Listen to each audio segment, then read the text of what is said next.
I agree, the onus is on us. But what we are saying is that we request with respect, afford us an opportunity to ventilate our case so that we may be in a position to prove why bail should be opposed. I repeat, Your Worship,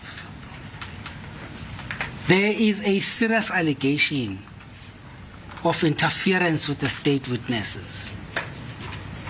You cannot, in our criminal justice system, ignore that fact. And this is a fact that must be properly placed before you. We intend to even lead some of the evidence from these footages to show you that this conduct falls squarely within the provisions of Section 60, subsection 4, paragraph A to E. My colleague must not be oversimplistic about these things. We have to be provided an opportunity to ventilate this within the confines of the law. I think I do not need to respond, to all other issues on this matter. I humbly request the Honourable Court to consider this application. If the court considers that they have now moved the application, I therefore request, if the court considers that to be the case, we still have to be provided, and I request with respect, an opportunity at least to respond to that. May it please the court. Thank you. Is there anything further that you'd like to address? Your Worship, I find this one, my Yes. attention, if the court will allow me.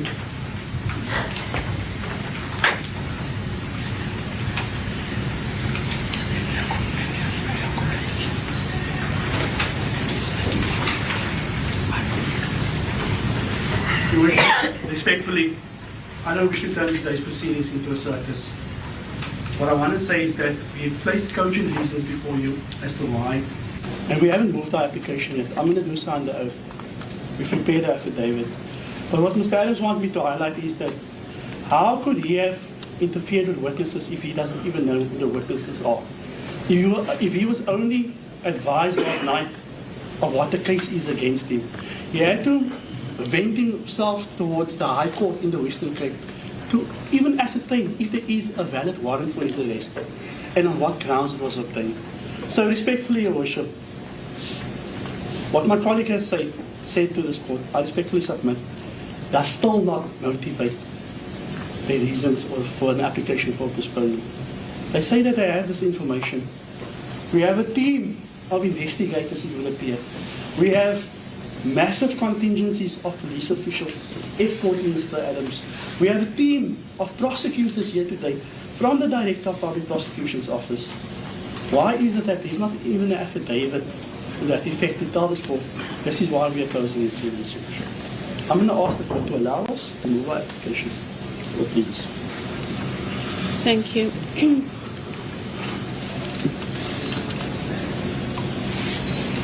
Something has come to my attention after I was given this charge sheet.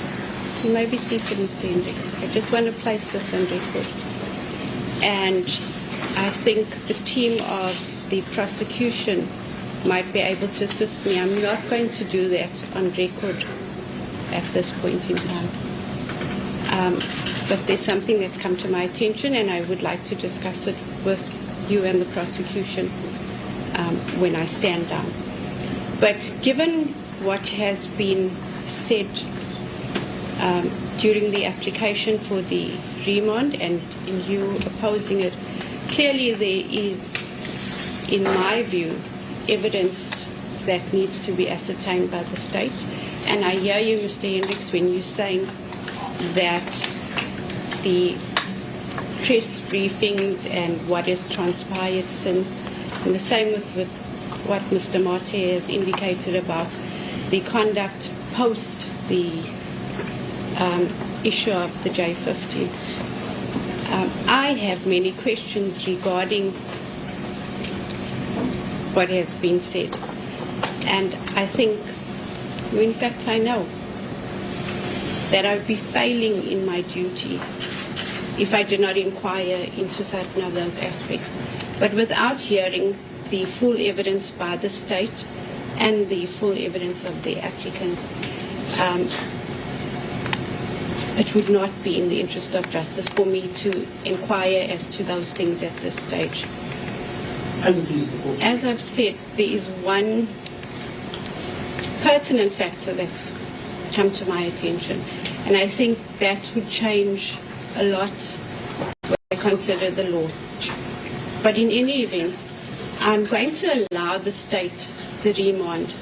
I know they're asking for next week, Wednesday. I'm not sure if that is in the interest of justice, and I'm sure it can be done sooner, taking into account the position of Mr. Adams and the responsibilities which you've highlighted. So I suggest that the two teams consider that probably Monday, if we proceed with this bail application. I don't know what your view is. I'm saying Monday because tomorrow is Friday. That would give the state an opportunity to do what they need to do. I don't know what your availability is like. Mr. Matthew, what's your availability like on Monday? Perhaps Tuesday, Your Worship? Then I might as well go with Wednesday.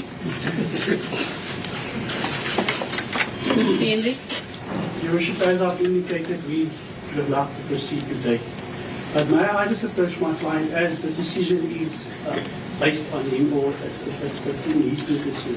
No, definitely. I would have also preferred to proceed today.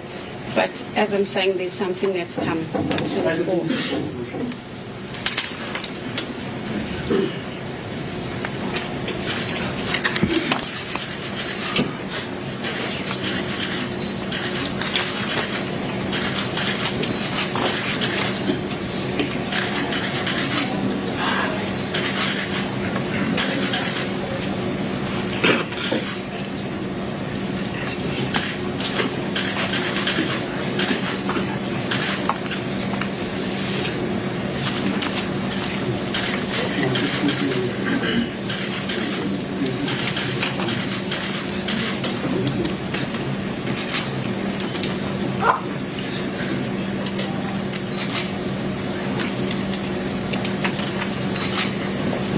Your Worship, my client wants me to indicate to the court that he believes that even though the wheel of justice turns slow, that it will eventually turn in his favor, he will ask this court to provide him with the earliest date that Your Worship can accommodate this matter.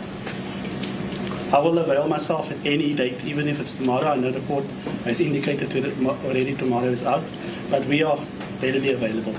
Well, tomorrow would be out in light of the fact that the state wants to do its investigations, and it wouldn't be fair on me. The state has suggested next week Tuesday, and if I'm going to go with next week Tuesday, I might as well go with next week Wednesday, because it is just an unfortunate, I don't even want to say circumstance, but my role is heavy for next week in any event. But Wednesday, I can accommodate it on Wednesday. I have 4 bail applications on Wednesday, so I can accommodate this one. Tuesday, I have 6 already. Thank you, Your Worship. Like I said, Mr. Adams wants the course of justice to take its route. Even though he feels that his incarceration is a form of anticipatory punishment from the state side, he will abide by any decision this court makes. And I will ask the court that, I know the court has other bail applications. We're not asking for any special treatment, but we are indebted to this court for consideration to have this matter heard within the least 7 days. So thank you, Worship. No, I'd like to get it dealt with as soon as reasonably possible. So then perhaps we can, at this stage, then remand the matter to the 13th.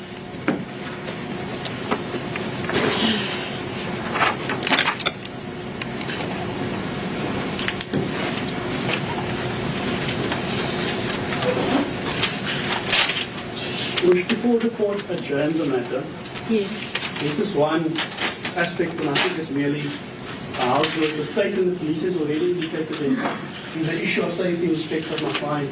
We would just like to know where he's going to be held. Because the concern that I have, also the state's allegations, is based on an incident that happened at the Westport prison. I'm not from the area, but I think that is the prison within the court jurisdiction. So I don't know if the state's going to keep him at the police station, if the application can be heard, or what the position is. I've seen my colleague the state's nodding. They can just give us an indication so that the court can make up the necessary computation. Okay, I think the detention of the accused, we will, and for purposes of safety, is that then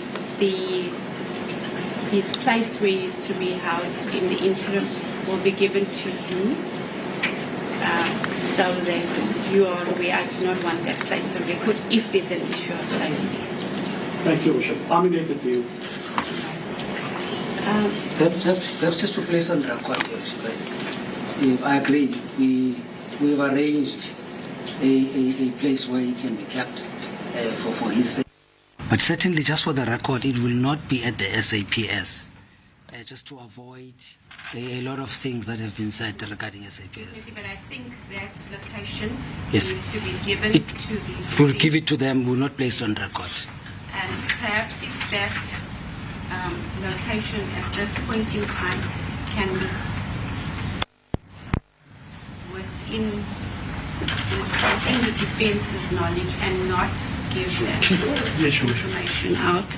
I understand that his immediate family might want to have access to him, but a caution needs to be followed in that respect. Your Worship, I can confidently tell the court, together with the management of the South African Police Services and the PKP management, as well as the media liaison of the police, we managed to ensure that Mr. Adams' location is not something of public knowledge last time, and it remained that way. So I can confidently tell the court there will be no issues. Right. Thank you then, Mr. Adams. At this stage, thank you. At this stage, your bail application is going to be remanded until the 13th of May, and then I will deal with it on that day. The state has been given this opportunity to do all their investigations, and we will proceed with it on the 13th of May. As has been indicated, your location is going to be given to your attorneys and your legal representatives.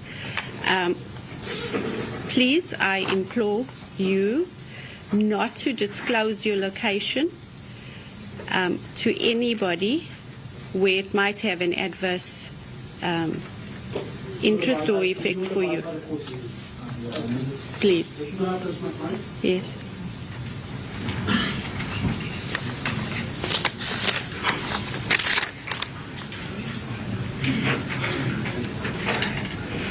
Your Worship, apologies, I hate to get up in the court. Yes. But my client has indicated to me that was part of the reason that we wanted to proceed with the application today.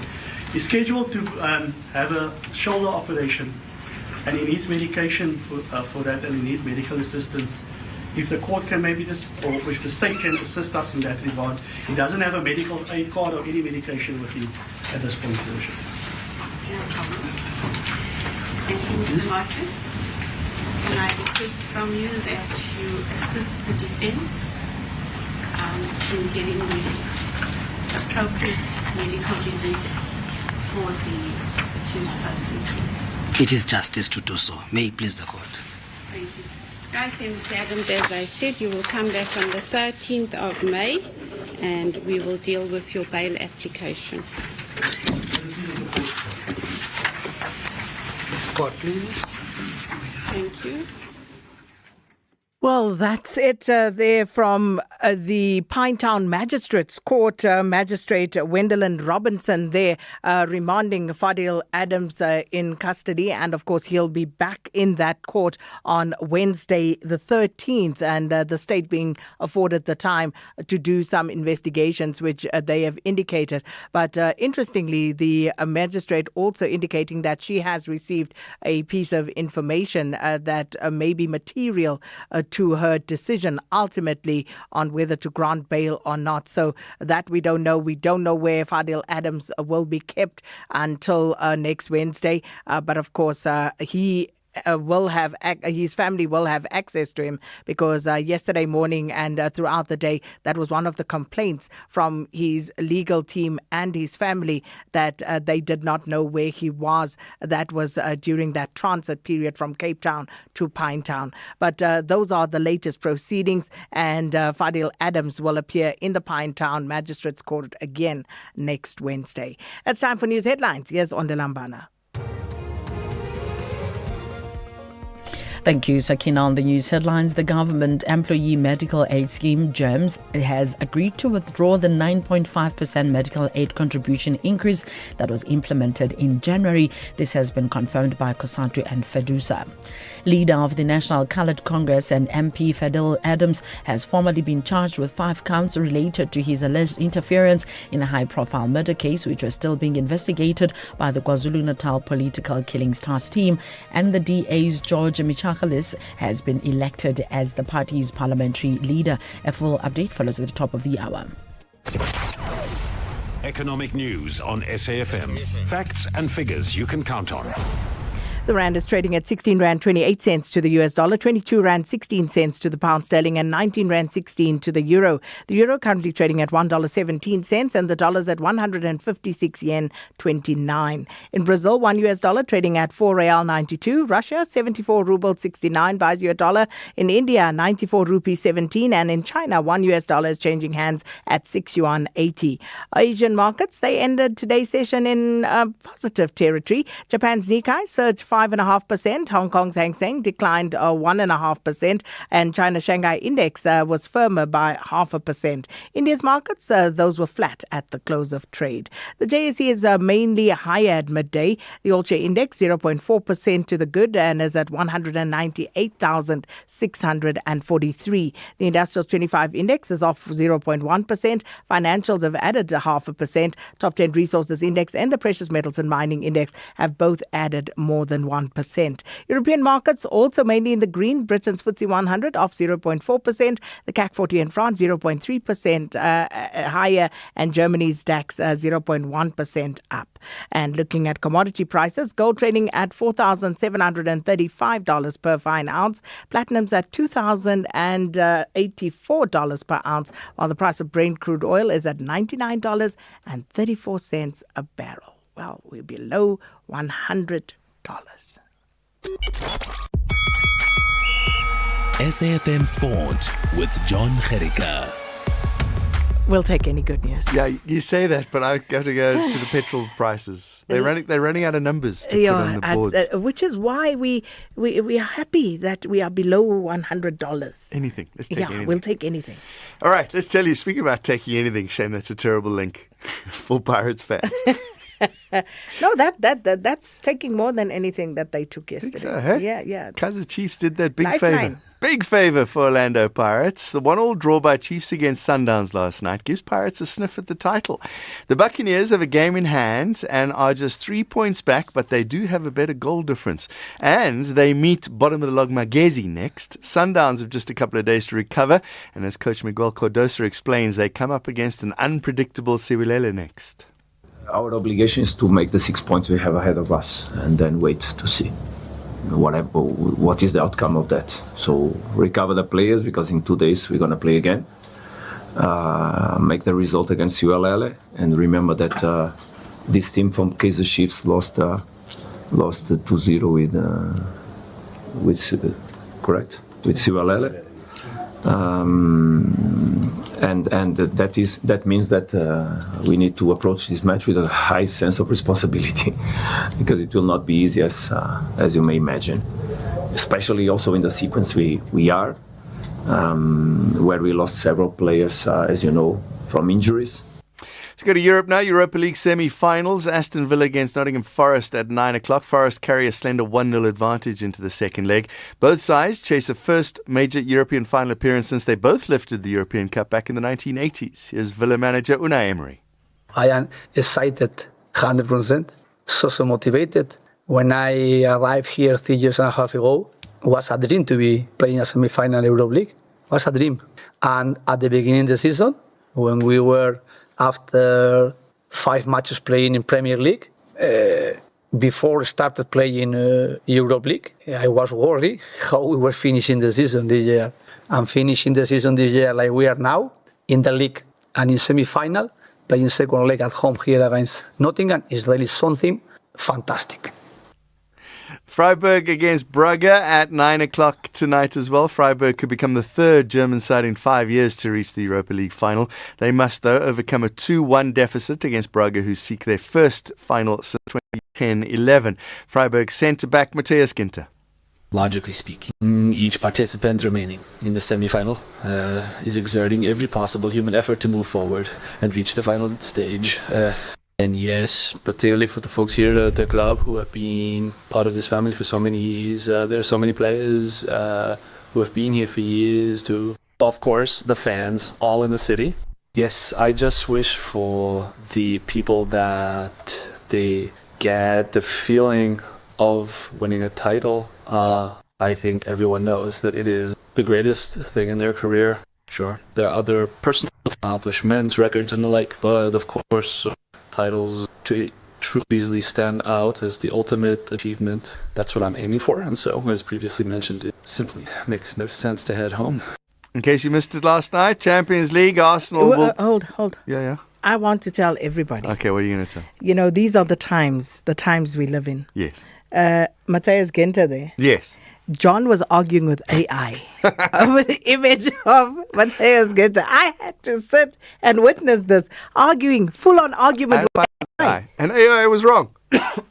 So I didn't recognize the player, right? So I took a photograph of the player and I asked AI, who is this? And it told me, I can't remember who it was, but I know it wasn't that person. Then I told AI, it's like, double check, who is it really? And it goes, no, it really is this alternative person. Then I did another search and I found out who it really was. It was Ginter. Then I told AI, it is Ginter. And it said, no, it's not. So you see how exciting my life is. This John arguing with AI. Arsenal will meet PSG in the Champions League final. The French side beat Bayern Munich 6-5 on aggregate in the second semi. They were expecting a little bit more yesterday. But here's coach Luis Enrique. It's going to be different in a final. But anyway, Mikel Arteta, they did it great and they deserve to go through the final. They are doing, they have been performing the whole season at a high level. They were unbelievable during the whole season, but it's a final. They want to win it. I think it's going to be they are first, and we want to continue with making history in Paris. And to making history, we need to win the second one in a row. Italian Open tennis on the go. 3 women's seeds on court today. Jessica Paolini starts things off. Coco Gauff and Arina Sabalenka all on court. And the Catalonia Championship in golf sees South African Sean Norris just one stroke off the pace. Alexander Levy is the clubhouse leader, 7 under through 18. Sean Norris is on the 18th at the moment and he's one stroke back. And finally, FIFA President Gianni Infantino has defended the soaring ticket prices for the FIFA World Cup after some resale tickets for the final were listed at nearly $2 million. Infantino joked that if anyone actually paid that amount, he'd personally deliver them a hot dog and a Coke to make sure they had a great experience. He insists that FIFA's official prices are in line with major sporting events in the United States, arguing that high resale prices reflect demand rather than FIFA's own pricing structure. The issue sparked criticism from supporters, as you can understand. If some people put on a resale market some tickets for the final at $2 million.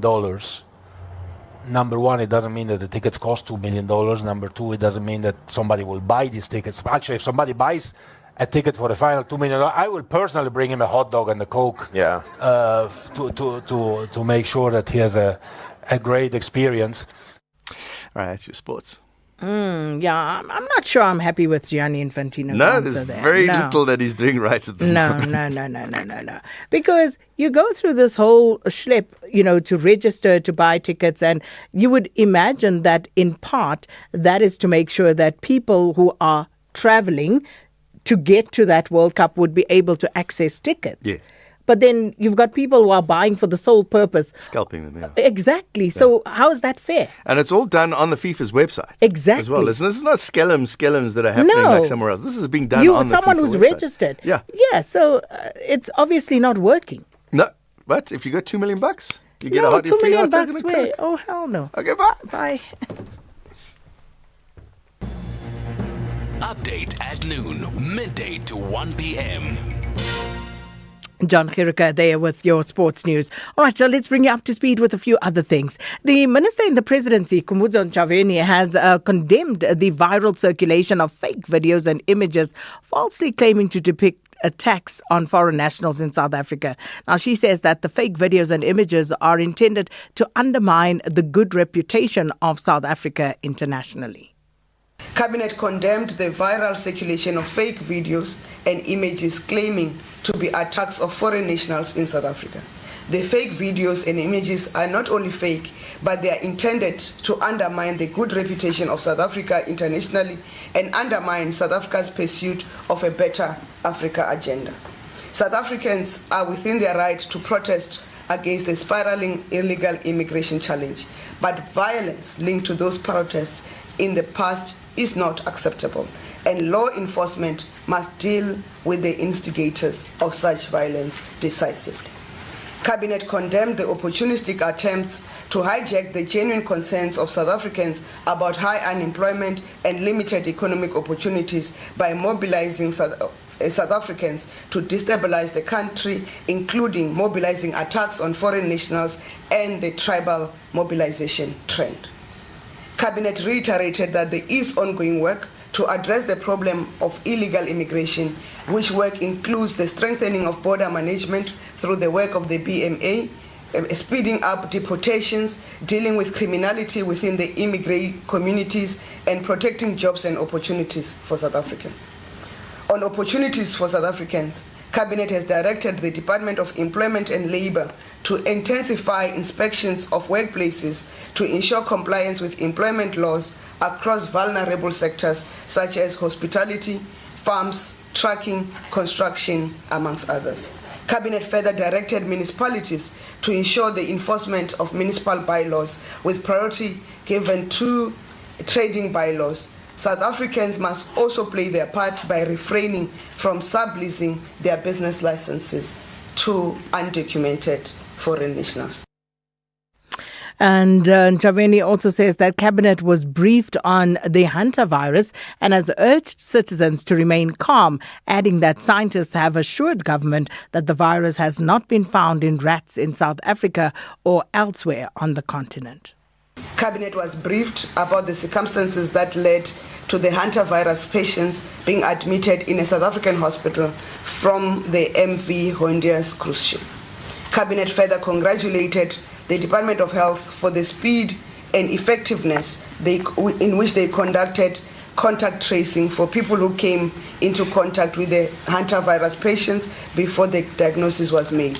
Cabinet wishes to allay any fear of another outbreak due to the prevalence of rats in some municipalities, because scientists have assured us that the Hunter virus is not found in any rats in South Africa or the African continent. On the 1.5 billion financing package for BioVac, which is a boost to South Africa's vaccine production capacity, Cabinet welcomed the 1.5 billion financing package between BioVac and the European Investment Bank Group to establish Africa's first end-to-end multi-vaccine production plant.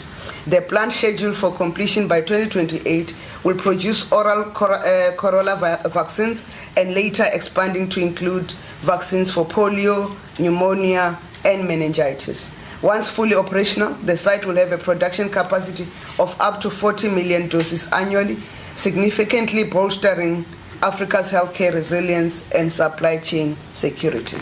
The project is also expected to create more than 340 skilled jobs and around 7,000 indirect jobs, while promoting technology transfer, innovation, and long-term health resilience across the continent. The minister also said that Cabinet has welcomed progress in the vaccination program for foot and mouth disease. Cabinet welcomed progress with the vaccination program, with a total of 2.59 million cattle vaccinated for the foot and mouth disease to date. Cabinet noted the arrival of 2 million doses of the FMD vaccine from Take Care as part of the first tranche of a 6 million dose order. The Department of Agriculture is distributing the vaccines to provinces using a targeted, science-based allocation model informed by animal risk and population data. A further 5 million doses have been ordered from Argentina through Ondersport Biological Products. And that was Minister in the Presidency, Kumudzo Nchabeni.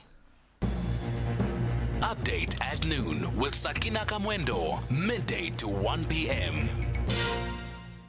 Now, the South African Municipal Workers Union, SAMWU, says that it notes with serious concern the recent intervention by National Treasury regarding the implementation of the politically facilitated agreement between the City of Johannesburg and SAMWU. The union says it rejects both substance and political posture underpinning the intervention, which, according to it, amounts to a dangerous encroachment into collective bargaining and municipal labour relations. But for more on this story, we join on the line now by the Provincial Secretary of the South African Municipal Workers Union, SAMWU, in Gauteng, Mpho Tladinyane. Thanks so much for your time and welcome to Update at Noon. No, thanks, Sagina, for having us.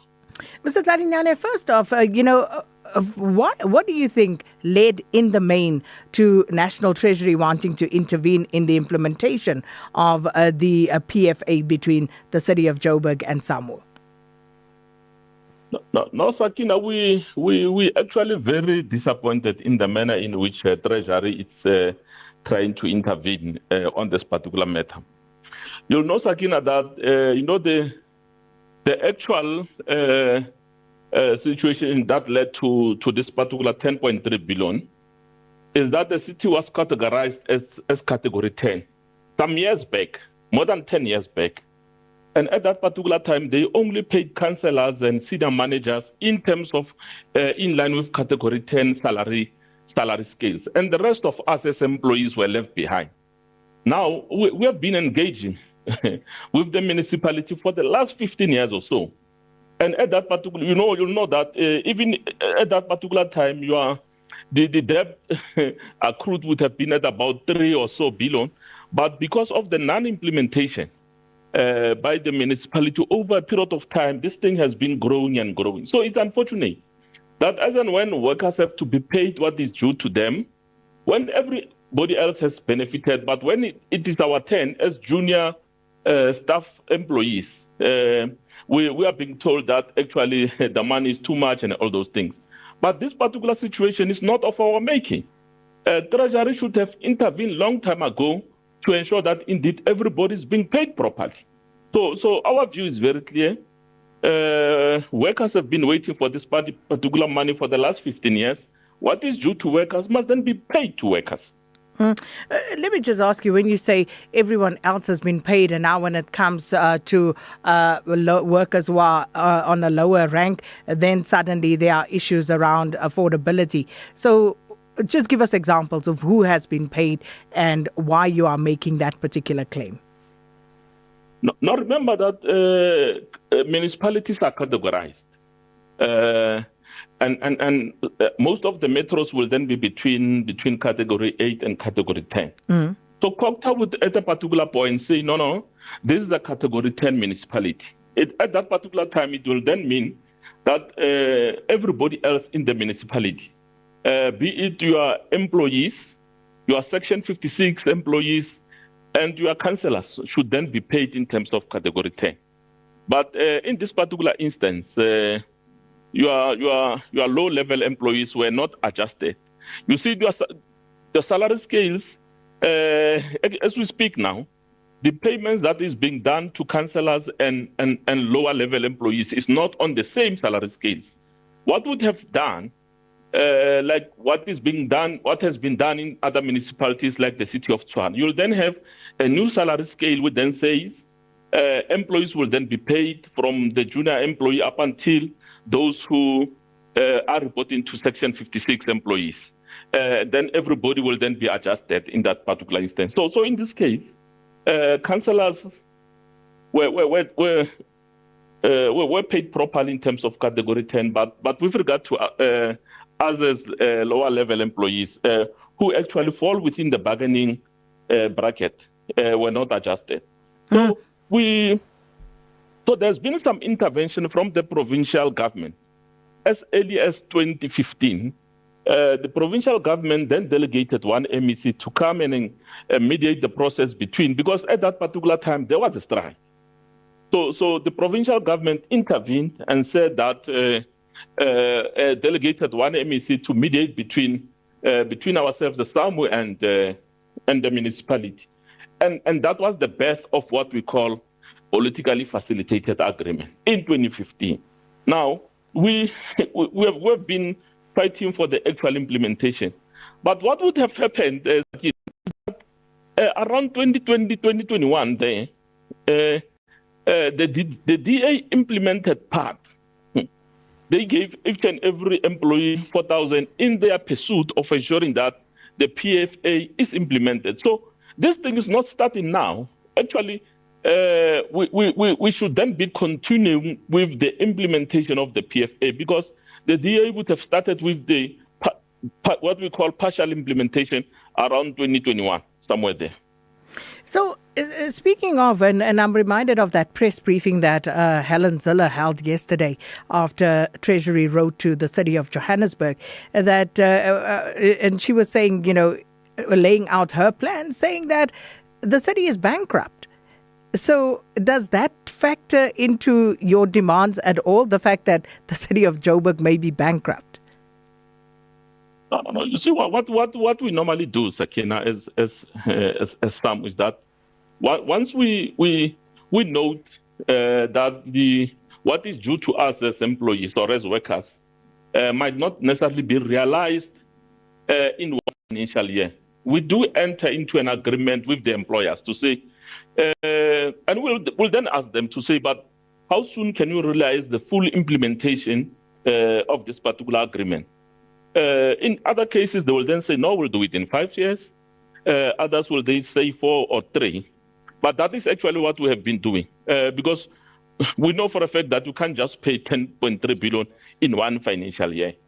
But the city must then be able to factor in ways and means of ensuring that indeed finally there is a realization of the collective agreement. Otherwise, if you don't do that, it will then be disregarding what have been collectively bargained for. So if you remember, Sakina, there was one big strike in Tshwane in 2019-2020, which was called benchmarking.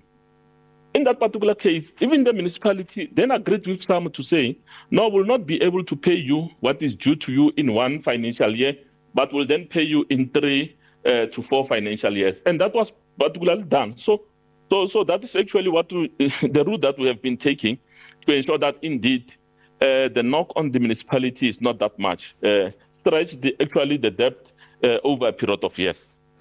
So as things stand right now, as SAMU, when last did you meet with the employer to discuss these latest developments? No, we have not necessarily dealt with the issue of the letter coming from the minister. But our view is one. You see, Sakina, if there is an agreement or there is a decision of council, the minister knows that if you want to challenge such an agreement or a decision of council, you must then go to court for court to set aside that particular decision or an agreement. Now, you will know that sometime towards the end of April, the DA took us to court to stop or to interdict the implementation of the PFA.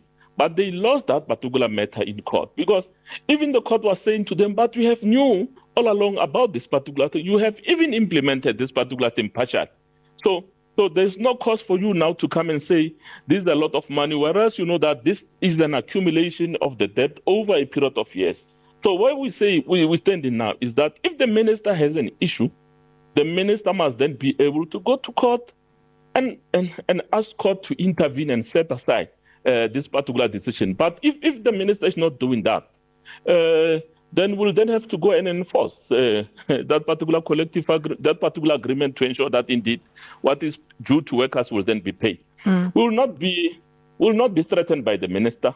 We have never been, and this particular behavior by the minister to act like a cowboy, to say, if you don't do this, I'm not doing this. We're not threatened by his actions. We will fight and ensure that indeed whatever that is due to workers over this last 15 to 20 years is being paid to them. Well, we'll leave it there. Thank you so much for your time, Mpho Tladinyana, who is the Provincial Secretary of the South African Municipal Workers Union, SAMU, in Gauteng. Let's listen to a few of your voice notes. Update at noon, midday to 1 p.m. Good afternoon, our brilliant Sakina Kamwendo. Sis SK, I feel sorry for people who are working for forensic pathology in Cape Town. These guys, they must be like traumatized now. You see the situation in Cape Town. Cape Town is Gaza now. Pick up dead bodies every day. People who have been shot and killed. I feel sorry for those people. Otherwise, the Western Cape government must offer them counseling each and every month. It's traumatic, the experience that they are waking under. Thanks, is SK Mbongo, yeah. Sakina, we're here in Kuma. Sakina, what happened to that doctor in KwaZulu-Natal who was said to have touched his woman patients inappropriately? That is around the breasts and around their private parts. You see, we must know the nationality of that doctor, because you see, we've got foreign nationals also who would be criminals, and then would be deemed xenophobic and so on and so on. So we must be told who are they, where are they coming from. Thanks, William Kuma. Good afternoon, Sagina and the fellow listeners. Man, people must not be in a hurry and say, oh no, that minister CCC was treated very nicely and she was not held accountable. This is a very long game. Let her lie, because she thinks that there's no evidence. She thinks that there's no evidence, and her behavior is a true reflection on how they are treating people out there. This is how these ANC cadres behave. They treat people like slaves, and you must not have a brain or question them, because if you do, they get rid of you. They are running a poverty system. This is a clear indication of it. This is a very long game. There's evidence, and it is going to come out. Well, I take it, Naledi, you were watching that portfolio committee sitting yesterday for the Department of Social Development in Parliament. It was very interesting, I must say. Also followed that quite closely. Thank you so much, everybody, for tuning in, for sending us your messages, and, of course, taking note of what you are saying. And that's where we have to leave it. But before we go, I lied to you yesterday. You know, in my mind, yesterday was Thursday and today would be Friday. And I said that there would be no witness at the commission, or at least the witness's testimony would be heard in camera at the Madlanga Commission. It was a lie. Today is Thursday. There is, in fact, a witness who's continuing to give evidence on what happened at the Hawks facility in Port Shepstone, where the 200 million rand worth of cocaine that was stored there was stolen. And it's very interesting how that is panning out. But tomorrow's evidence will be heard in camera. With that, thanks to the production team. Thanks, everybody, for tuning in. Here's Onela Mbana with your news at 1.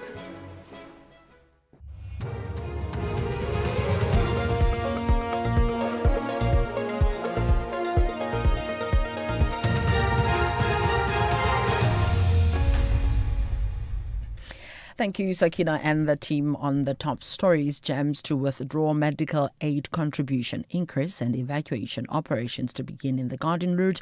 For SAFM News, I am Ondalambana, and a very good day. The Government Employee Medical Aid Scheme, GEMS, has agreed to withdraw the 9.5% medical aid contribution increase that was implemented in January. This has been confirmed by COSATU and FEDUSA.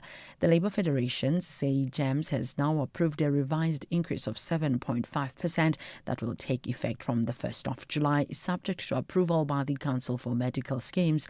President of Nursing Union Dinosa and convener of COSATU's Joint Mandating Committee, Simon Hlungwani, says the move is a victory for workers and collective bargaining.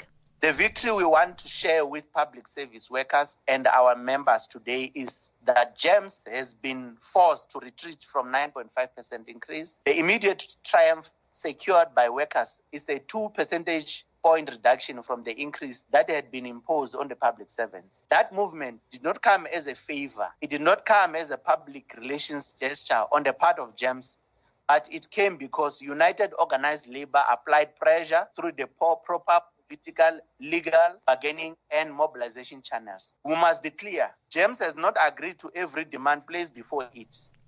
Leader of the National Coloured Congress and MP Fidel Adams has formally been charged with 5 counts related to his alleged interference in a high-profile murder case which was still being investigated by the KZN Political Killing Stars team. The state alleges that Adams illegally met and interviewed an accused person in custody charged with the murder of ANC Youth League Secretary General Cindy Somagaqa between November 2024 and January 2025. The case has been postponed to next Wednesday. The charges were read out by a court official in the Pinetown Magistrates Court. You're guilty of 1, defeating or obstructing the administration of justice, 2, fraud, 3, fraud, 4, fraud, 5, defeating or obstructing the administration of justice. Those are the counts that you are facing, Mr. Adams. Do you understand? Do you understand? The DA's George Michalakis has been elected as the party's parliamentary leader. His election comes after the DA elected a new leader, Jordan Hill-Lewis, who is the executive mayor of the city of Cape Town and not a member of parliament. Michalakis was elected during the party's caucus meeting today. The party says he will spearhead its efforts to rescue South Africa in line with its commitments to the electorate in the last election. It says these include leading legislative agenda, such as its bill to replace BEE and bar impeached officials from serving in Parliament. The Madlanga Commission has questioned retired Hawks officer Lieutenant Colonel Jacobus Prinsloo about the measures he took to tighten security at the Hawks Port Shepstone offices when 541 kilograms of cocaine was stored at the premises in 2021. Yesterday, the Hawks head of Serious Organised Crime Investigations, Hendrik Flynn, testified that there were break-in attempts at the offices before the cocaine worth 200 million rand was stolen in November 2021. Prinsloo told Commissioner Sandile Kumalo that he informed Brigadier Campbell Newswa about the incident and was instructed to compile a factual report on the attempted break-in. You didn't say either we increase security or you take your consignment because it's not safe in my office. You did not do that. I did not do that, Commissioner. The Joint Operations Centre says disaster and emergency officials, together with the SANDF, will begin with evacuation operations for residents cut off by floodwaters throughout the Guardian Route and Little Karoo region today. Several roads in the region remain closed due to flooding, making areas inaccessible. Communities living close to mountainous areas and near rivers are the worst affected. Sakri Chetty reports. Disaster officials say helicopters are being deployed to the affected areas in the Oudtshoorn, Kannaland, George and Beto municipal areas. They will assess what's happening on the ground and deliver food parcels where access has been cut off by floods. Relief and shelter efforts are continuing across the district, with around 500 people housed in community halls after being affected by the rain and floods. Several roads and passes remain closed. Power challenges still remain in some areas, while sewage infrastructure has also been affected. Recapping the top story, the Government Employee Medical Aid Scheme GEMS has agreed to withdraw the 9.5% medical aid contribution increase that was implemented in January. I'm Mundilambana for SFM News Headlines at 1:30. If you think you cannot afford a lawyer, think again. Clientele Legal has made professional legal services affordable. You receive up to 745,000 rand worth of legal services per year. Our range of plans include cover for you, your spouse, children, and extended family. Plans include cover for civil, criminal, and labor-related matters. Whether it's protection orders, gender-based violence, uncontested divorce, or poor service, your clientele legal lawyer will be there to assist you. Our services are convenient. Simply pick up the phone and call your lawyer or send us an email and we'll get back to you. All plans include a bail benefit of up to 5,000 Rand and we'll go to the police station and pay it for you. Plus, Clientele Legal offers you 24-hour telephonic legal advice. SMS SAFM to 32195. That's SAFM to 32195. Clientele General is an authorized FSP and licensed non-life insurer. T's and C's online. Standard rates apply. The Full Circle with Bridget Masinga. Monday to Friday, 1 to 3 p.m.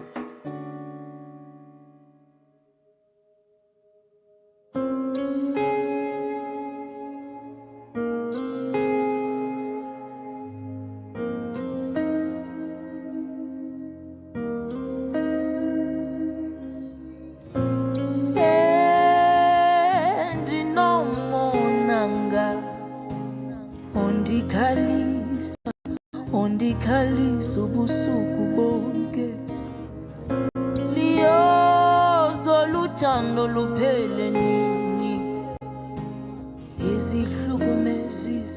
ndizihlukumezisa ngawe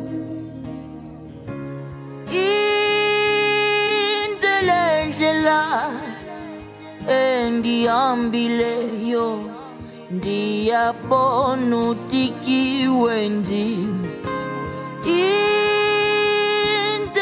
indlela endiqithileyo ndifuna ubona ubuso bakho ndihlala ndikucinga phezolo bebendibuza ukuthi wayaphi nyanomntu utshone phi ndicela uphume baby abanye bayahleka ndihlala ndithandaza ukuthi kuphele konke ubuhlungu endinabo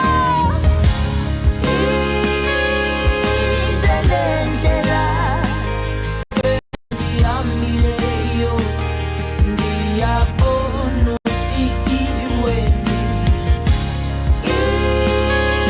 indlela endiqithileyo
Opening up the show today on a wonderful sultry note with Amufako, Ubuhle Bakho is the title of that particular track.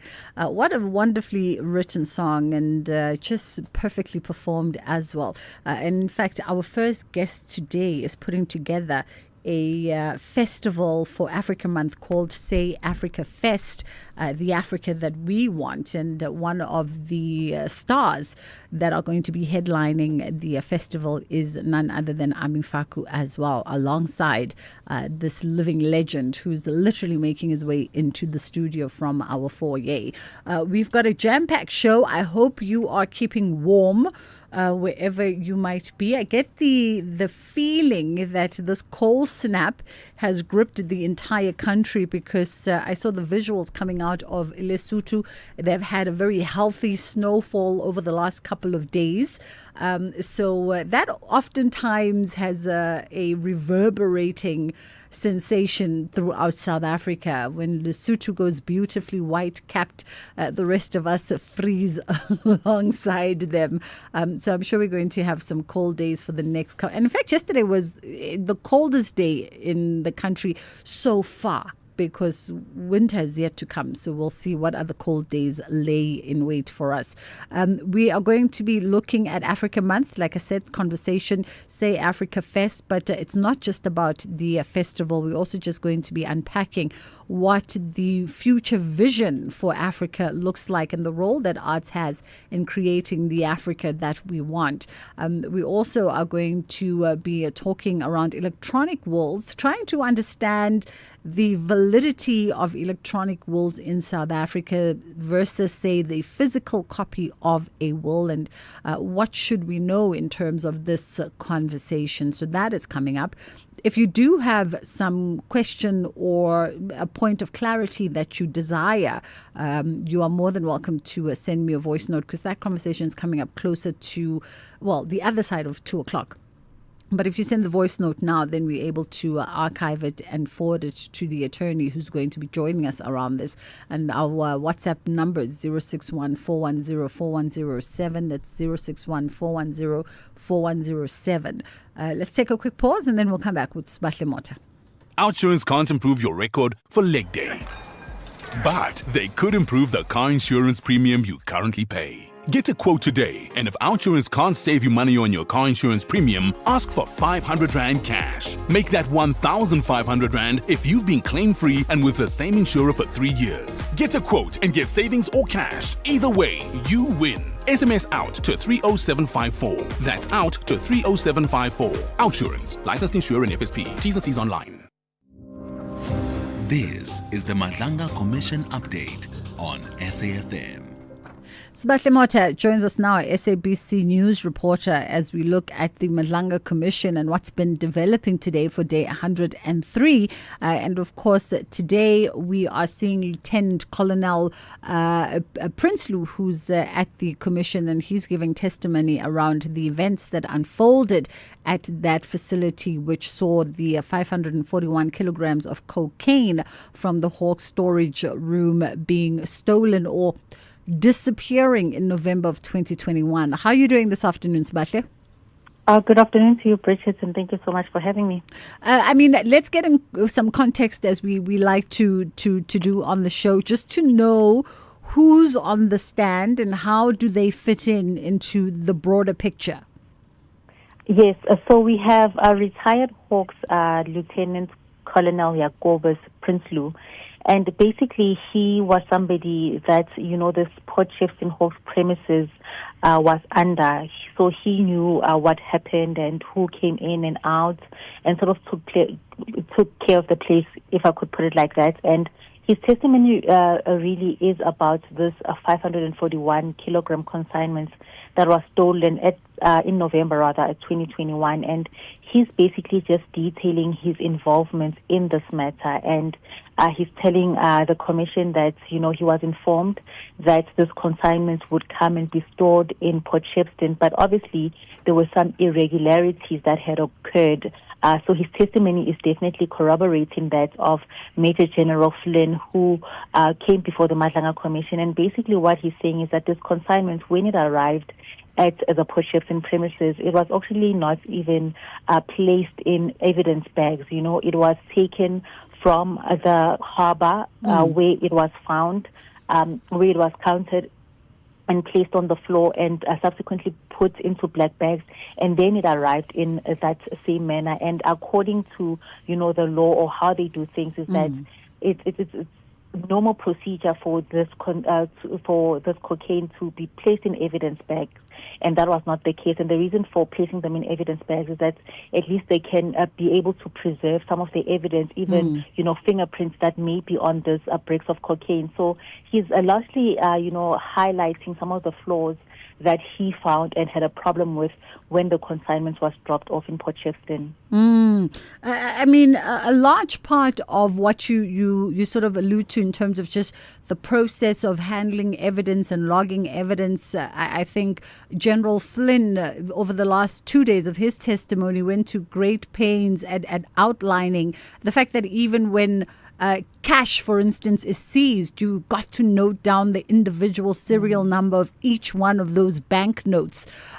So I can only then ask Guti, where was the break here, the break in the usual processes of doing things? Before we get on to the lack of security measures at that Hawks facility in Port Shepstone.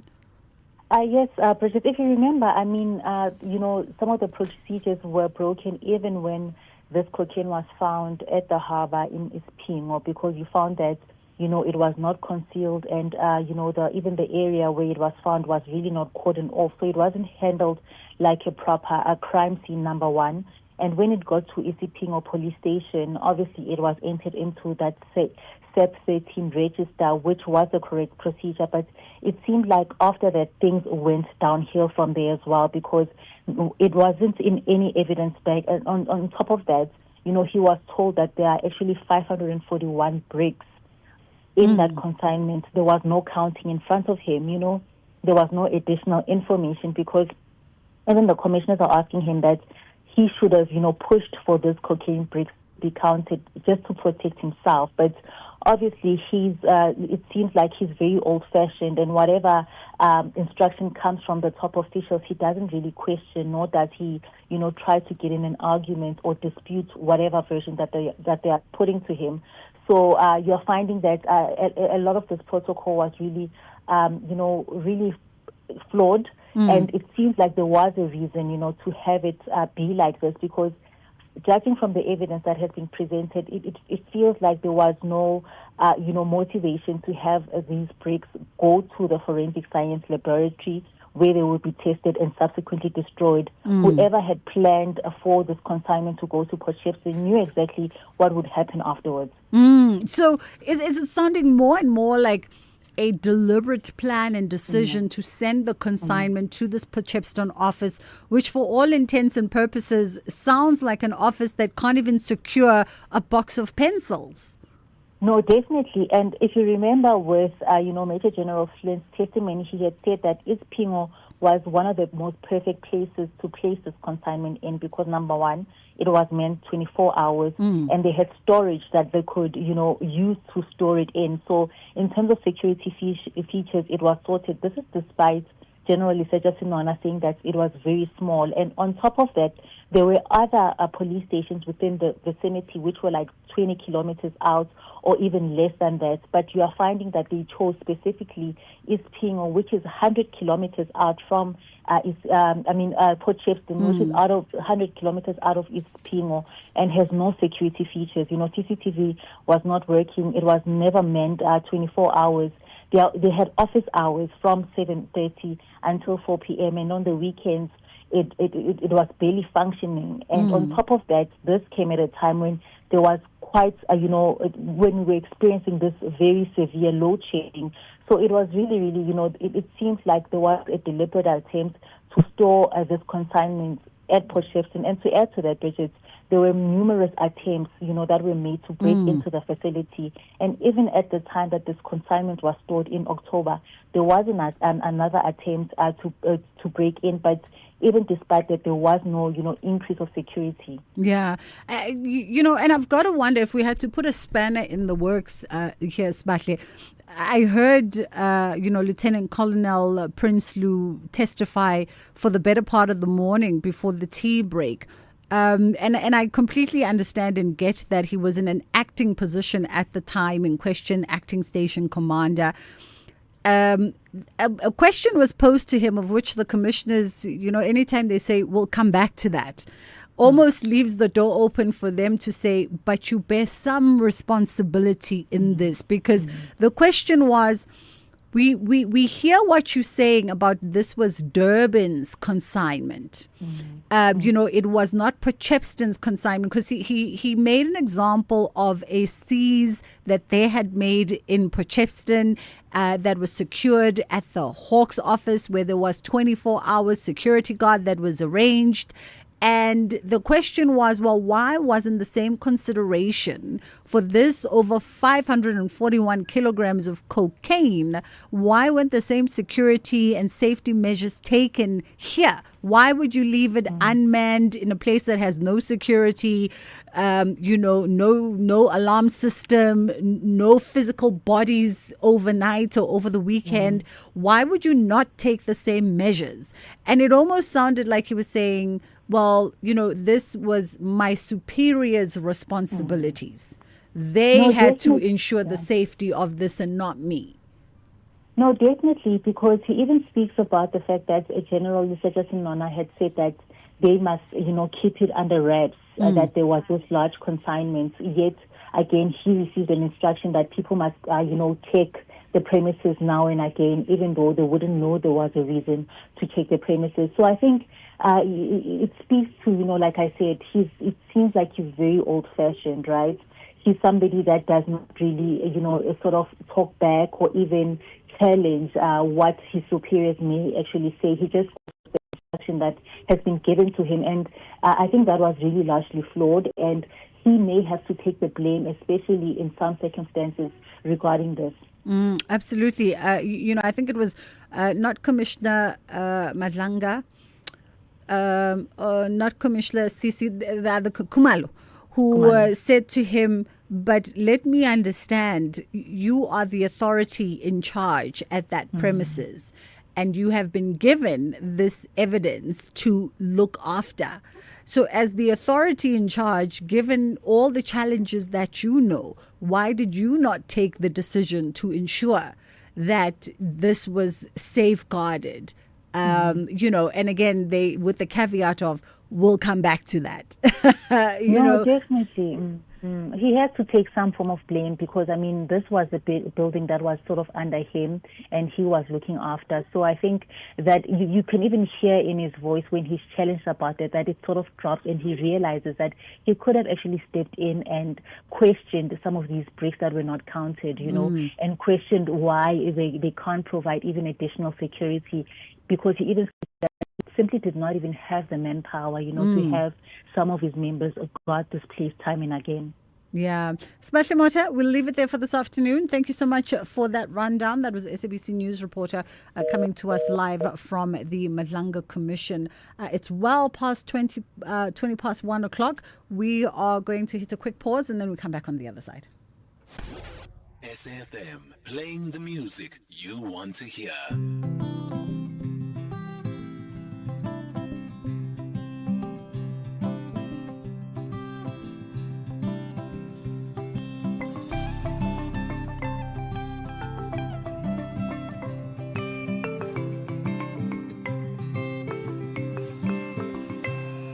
We crossed Zimbabwe's border, flew over the dry hills of my homeland, coming into Joburg, the suntan swimming pools and the Soweto shacks, airports and railway stations, stranded with a ruckback and guitar. The languages and the places change, and the sky has different stars. I may be walking in the streets of a city called London, but the dust on my boots and the rhythm of my feet and my heartbeat say Africa. I may be walking in the streets of a city called Amsterdam, but the dust on my boots and the rhythm of my feet and my heartbeat say Africa. Say Africa. Say Africa. Say Africa. Say Africa.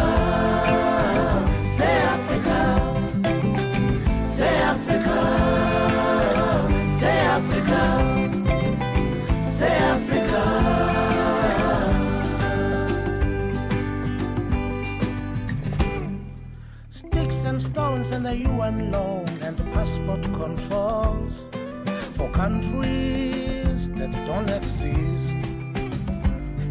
It's a big world, they have their own problems everywhere, and there's gold in that clenched fist. People ask me where I'm from, I say Mamelodi Township, in a city called Tshwane, meaning we are the same. I have a friend who's a great musician and is from Ebai, near King Williamstown, you know where Steve Biko was born. You might have read or seen a film about Africa. You know it's a big continent with the great gift of Ubuntu. I may be walking in the streets of a city called London, but the dust on my boots and the rhythm of my feet and my heartbeat say Africa. I may be walking in the streets of a city called Amsterdam, but the dust on my boots and the rhythm of my feet and my heartbeat say Africa. Say Africa, say Africa, say Africa, say Africa, say Africa, say Africa, say Africa, say Africa.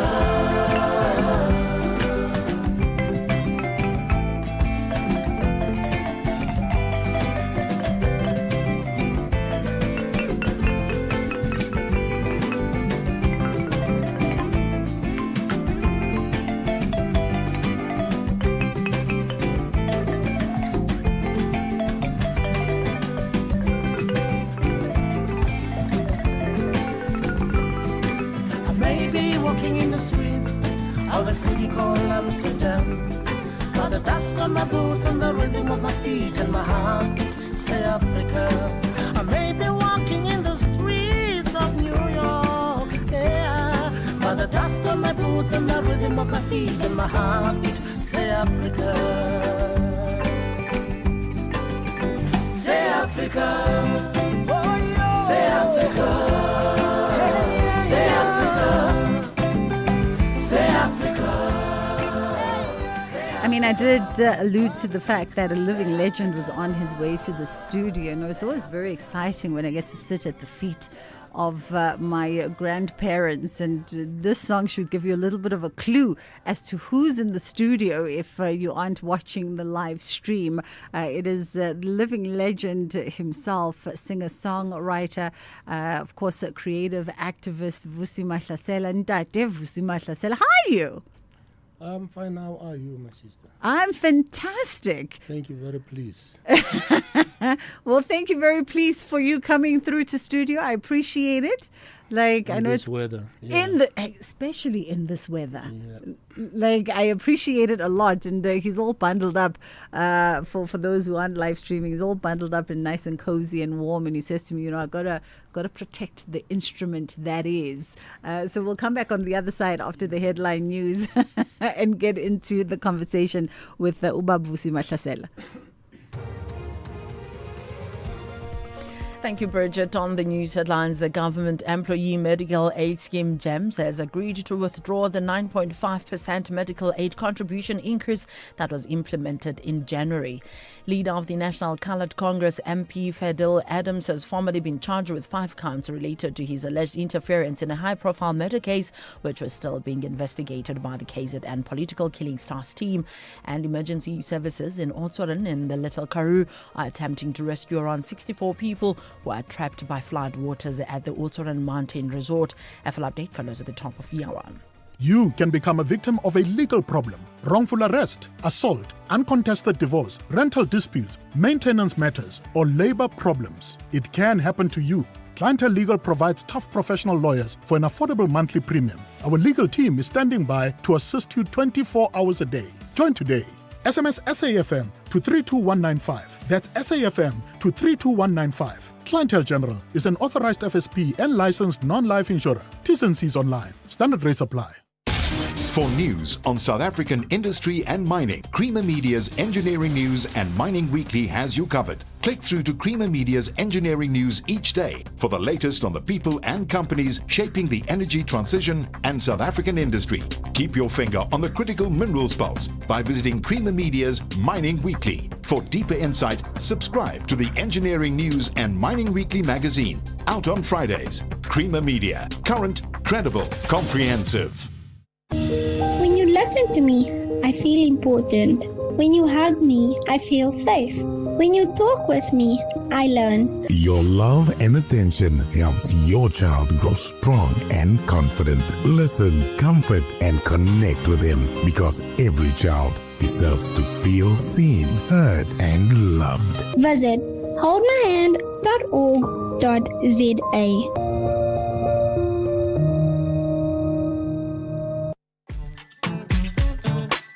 Bridget Masinga, weekdays on The Full Circle. All right, before we get into our conversation with award-winning singer-songwriter Ntate Vusi Mahlasela, I began the show by saying how cold, bitterly cold Johannesburg is, because we are feeling the effects of a snow-covered Lesotho, and I just assumed that everyone is feeling this cold snap, and apparently I'm very wrong. So says my people from Durban. Here in Durban, we are wearing shorts, we are wearing vests and our sunglasses. There's nothing called inside here. Just to remind you. Thank you. Hi, not Durban. We're experiencing 25.5 degrees. Beautiful, magnificent blue skies. Hot, so it hasn't gripped the whole country. I think it's left Durban out, which we're happy about. It's Bev from Durban. Oh, Bev, how I miss being in my hometown on days like this, my home city. You can see I've lived in Joburg for way too long, because now I make reference to Durban as a town versus it being a city, because Joburgers can be very disrespectful like that. Ntate Vusi Mahlasela, it's so beautiful to have you in studio. Once again, thank you for joining us, award-winning singer-songwriter, a living legend, on the back of Say Africa Fest, the Africa we want. And we're going to get into the festival, which is being hosted during Africa Month, of course, headlined by Ntate Vusi Mahlasela alongside some other South African music colleagues. But I wanted to just get into, firstly, just, you know, the man, the legacy, the life, the art, and the stories that you've told using your voice and your instrument. I mean, for you, when you reflect back decades into to doing this now, decades into making music, was this always the dream? Was this always the vision? Well, you first start by, being somewhere and then acknowledging what is around you, and then you start developing things that you like. And because of where I grew up, there was quite a lot of music around me, as my grandmother was the Shebin Queen, taking care of the sane and the insane, and a lot of music there around me. So that's where I started being in love with music. But I didn't know that it was going to take me to this height. Yeah. And in those early days, by the way, my late grandmother was also a Shebin Queen back in like the 80s and the 90s. Championing the township economy. Yeah. Absolutely. Yeah. And I love how you put it, taking care of the sane and the insane. Isn't that an album title? Well, maybe you are writing yourself in my next one. I have these moments from time to time. As a young Vusi growing up in sort of that element and in that environment, for you, when you think back to that time and those memories, what sticks out for you? Is there something that you look upon fondly, or even maybe, I don't know, that? Well, I think, looking back, that it was something which is very special, because I grew up being a happy kid, not knowing that there was something, around which was not pleasant to our elders and all that, which was what they had to go through, the apartheid and things like that. So I was just a happy kid growing. There was quite a lot of things happening around me, music and all that, until, it came to my mind that, this is what is really happening. And especially when 1976 came. I was 11 years old. And I started asking what was really happening, because there was that solidarity with Mamelodi for the students of Soweto. Yeah, that's when my political education started, It's so interesting what you say about, before that sort of mark of 1976 as an 11-year-old, before that consciousness. You're just a normal, happy kid kicking rocks and playing cars in the township. And I think a lot of times we forget, and when these sentiments are shared with me, I think of the late, great artist Gerald Sigota, who painted the mundaneness. Yes, I've seen Gerald Sigota's paintings. It's just the mundaneness of black existence, doing the laundry, playing soccer outside, because in the midst of all of that turmoil and that disruption, a normal 10-year-old child was just being a normal 10-year-old child. It was very special because of me and my friends. We built our own instrument that we used to build from. We did our self-made instrument that we used to build from tins that used to contain cooking oil or gas. Those sunflower ones. Yeah, and then also the drums. We used plastic that used to contain plastic of milk. And we were very creative because, for the kick drum, the kick drum has got a pedal. So we used to do our own pedal, which is forming from the spring of mattress and the tennis ball. So, we were very creative. And then this was more of a toy for us to play with. I didn't know that it was going to take me to this height. But one of my family friend who was working night shift at the railway station, he used to hear us banging the music while he was sleeping during the day. So he gave us a name. So the name of my band was The Pleasure Invaders with my young friends because we were invading in his sleep. But as we were playing in whatever, and there was a lot of music at the backyard at my grandmother's place. There used to be also political meetings that were held there. And then one guy who used to come and play guitar called Shebeleza. I love his guitar, but he also took me to some of the political meetings when I was young. And that's when I first started hearing Nkosi Sikelele, Africa. And he said, this is the anthem that you must learn, not the one that they're teaching you at the assembly, And then that's where I also started seeing people reading and others playing, drums. And one is reading. He said, what are they doing? He said, no, they are reciting poetry over music. And then what is poetry? He said, recitation. Okay. And I love that. So I started loving poetry also, from that. I mean, it's such interesting sort of that awakening of all these different facets of you at that particular time. Yes. And were you at 10, 11, 12, are you now becoming conscious of, this poetry thing could be something that I can do for a living? And but also at the same time, this really important conversation that's happening around black people. Yeah, as I said, that it was quite a lot of emotional because of it was in all different facets, because of you see it in political meetings or gatherings where you go there, but also at home when these guys were singing, but they will also, recite some oral, poetry like they use in the mine and all that. So it was in a very different, but like, this is something very much important. But it also came to the core whereby you need to know yourself. There is that special,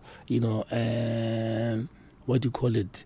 Ukubonga, about you, about yourself.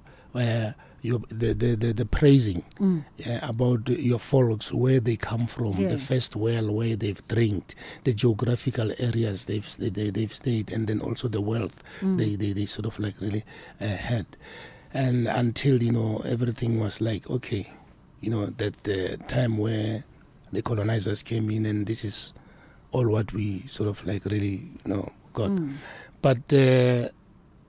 As time was going on, like on that, I learned a lot, and I didn't know that this was going to be sort of like some kind of a business, because I was performing quite a lot on political platforms. Okay. Yeah, and then I remember my first task as a young activist. They were giving us pamphlets to distribute for the June 16th thing, whatever, which I ended up in trouble with the police, with some of my young friends. And then I thought that, no, which means what you are doing, it is really important. And then I started like really, taking that serious. And then one man who also contributed in my political education was the late Dr. Fabian Ruberu of Mamelodi, together with his wife, Florence, whom they were assassinated by, men wearing balaclavas at nights, the forces of the state at that time, that regime. Absolutely. I mean, I was going to ask you, perhaps we take a break or not? We'll take a break and then we'll come back on the other side, because when you decide for the music to turn professional, I want to know what was the catalyst of that, or it was just the organic evolution. But we'll come back on the other side and continue our conversation. Clientele is here to safeguard you and your family with compassion, because life happens. Be part of a family that truly cares. Our funeral dignity plans have helped South Africans bury their loved ones with dignity for more than 30 years. Let us help you create a meaningful tribute that honors your life and those of your loved ones. We pay out within 24 hours and you will get double accident cover with a clientele funeral plan. Our plans are affordable. Pick the option that suits your needs. Easy to apply, no medical examinations and no paperwork. SMS SAFM to 48031. That's 48031. Clientele Life is an authorized FSP and licensed life insurer. T's and C's online. Standard rates apply. Is your business struggling with cash flow, job losses, or low productivity? You're not alone. Productivity SA's Business Turnaround and Recovery Program provides expert turnaround strategies to restructure operations, save jobs, and boost growth. Get practical tools like early warning systems, performance improvement plans, and access to productivity champions. Visit productivitysa.co.za or call 011-848-5318 to apply now. Your recovery starts here. No one gets fit overnight. It takes discipline, and your money is no different. A Nedbank 32-day notice account helps you build financial strength with up to 7.3% interest and zero maintenance fees. The higher the deposit, the higher the return. Invest in under 2 minutes on the Money app and get money fit with Nedbank. For more information, go to nedbank.co.za. See money differently. Nedbank, we're a licensed FSP and registered credit provider. T's and C's apply. Bridget Masinga on SAFM. In conversation with the living legend, award-winning singer-songwriter Tate Vusi Mahlasela joins us in studio ahead of Africa Fest, The Africa We Want, which is a show that he's putting together for Africa Month. But we're about to get into that. I just want to quickly find out, and then you take the music professionally. It sounds like it was an organic evolution to it, or was there a pivotal moment where you said, okay, I'm now going to take this professionally? Yes, as you said, it was an evolution, because of from that poetry that I used to write and I put it into music. I was inspired by a Chilean poet, Victor Jara, who used to play guitar and sing his poetry, and then they chopped his hands so that he should not conscientize people through the music and all that from Chile. I came to read his manifesto when I joined the Congress of South African Writers, COSO, in 1988. That's when I learned to fuse poetry and music together. And the song "When You Come Back" will ring the bells and everything. That's what I've been doing, fusing the poetry and music. And then later on, I realized that this it sort of like can really be something, and that has to be more of business. And that's how I started realizing that. In all of this, by the way, in all of these years, as you explore the sort of convergence of spoken word, music, political consciousness, what is Grandma saying about this journey? Well, my grandmother was somebody who was sort of like really happy to see the kids, growing, and then we always playing out there in the streets, and then the football and also music and everything. But also she was also concentrating much on her business. So she didn't have objections. No, the only thing that she was objecting was that because I used to use guitar to build guitar with strings that I built from the curtain holders. So those curtain holders that got hooks on the side. So I used to steal my grandmother's curtain holder, and then my grandmother, when it goes into the eye, then the curtain will be, jokes aside, Mama, it will be upside down. I know it's Vusi who stole my curtain holder. So that was the only thing that didn't like. But no, she was happy that I was into music. Actually, she used to sing with us, when she was brewing, not umkomboti, what do you call it? I think I know what you want. And Nami, the word escapes me. Yeah, it is Mampur. Yes. Yes, it is Mampur. They call it moonshine. I was looking for the Zulu version word. It's kokian. Yeah, so, and then, when she brew that, she only wants us children to be around her. And then she will be in the room, and then will be giving us cakes and sweets and all that. Then we'll be singing hymns, because she doesn't have to meet with elderly people, because she has to be happy when brewing that skokian. If she can get cross, or somebody, an elder, make a cross, the alcohol will change. It will be a reject. Oh. So scientifically, that's how. You played a role. Now, your music has led you all over the continent. You've traveled and performed around the continent through many years, around the world through many years. And we wanted to find out, because it is Africa Month, a large part of the conversation is around, we the people of Africa, and the vision that we hold for ourselves and where we see ourselves, and the role that art and creativity has in that conversation. Well, in this junction that we are right now, there is quite a lot of awareness, happening about who we are. As you also mentioned, the Africa that we want, so that we should be able to know who we are, and then why are we here. Africa is such a very big movement in some way. I don't know if I'm saying right, if movement, but I mean people all over Ox and everything, coming and exchanging and meeting and cross, whatever, what you call it, cross border and everything, whatever, of which it's another topic for the day. I know right now it's something else. But it has been happening, because that's where I see social cohesion at my grandmother's Shebin. There were men from Eswatini, from Natal, from Mozambique, from Malawi, who were working there in Pretoria building asbestos roofing, and they'll come and drink at my grandmother's place. And then they were just happy together and all that, singing and all that.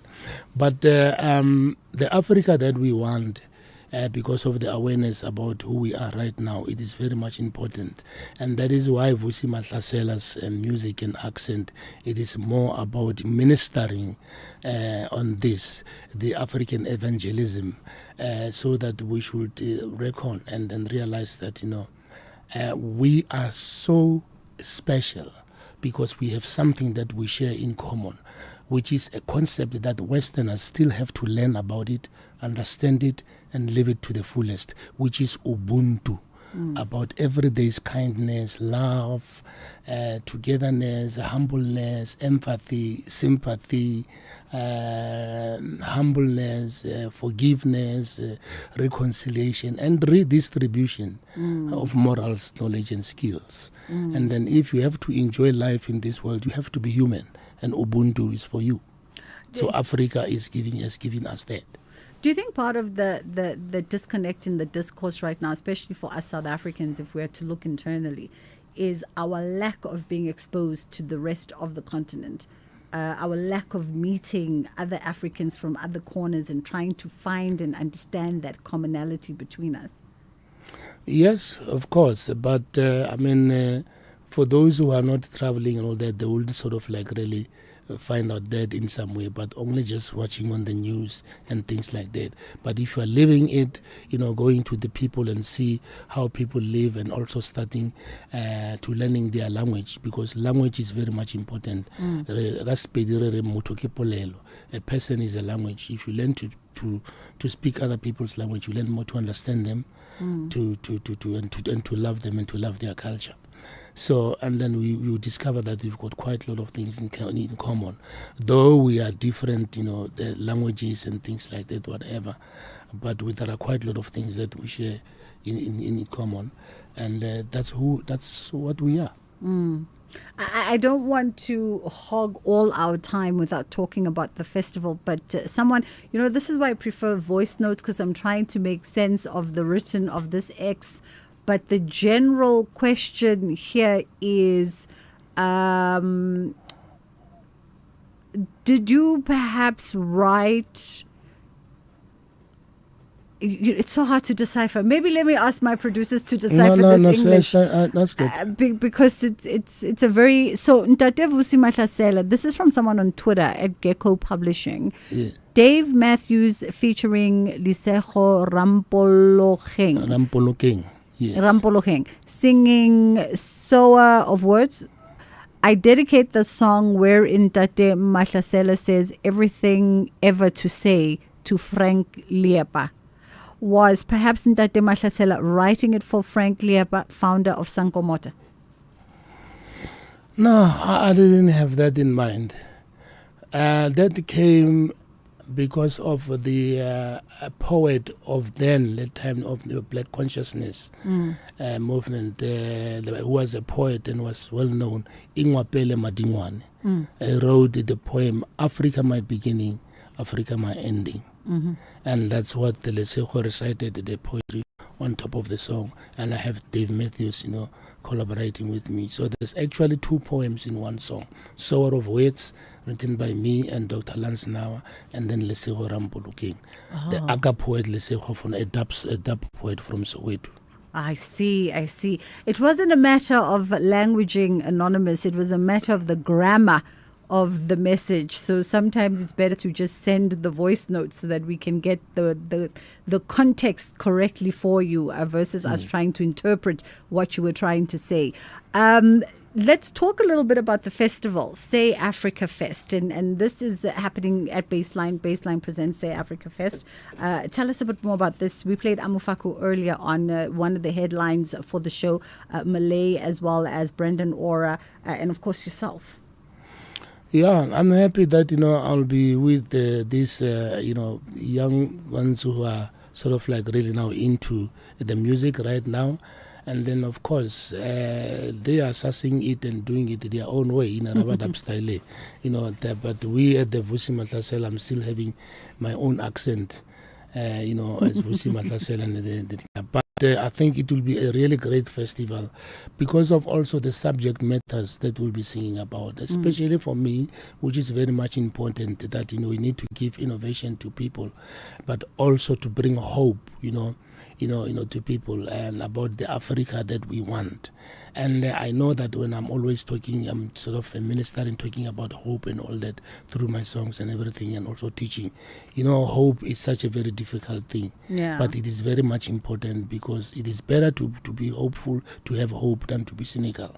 So people need that. And I think through music, through this festival, we'll be bringing that. Absolutely. What does it feel like as a living legend when your music finds a new expression through either younger artists reinterpreting or perhaps younger artists coming to you to say, let's collaborate a little bit. Let me sample here and there and let me jump on a project that you're doing. Well, I feel happy and lucky, also when I got those kind of requests. They doesn't come much. Because some they respect you too much to be able to ask, But we are open of doing that. The main important about that is just a musical decision, because we musicians, we can do it better. We can collaborate, unlike politicians. If politicians can collaborate like we do as musicians, this world will be a better place. Absolutely. Paige, you have a little bit of a note. You want to shout it out to the mic, or you want to whisper it to Ndatevusi?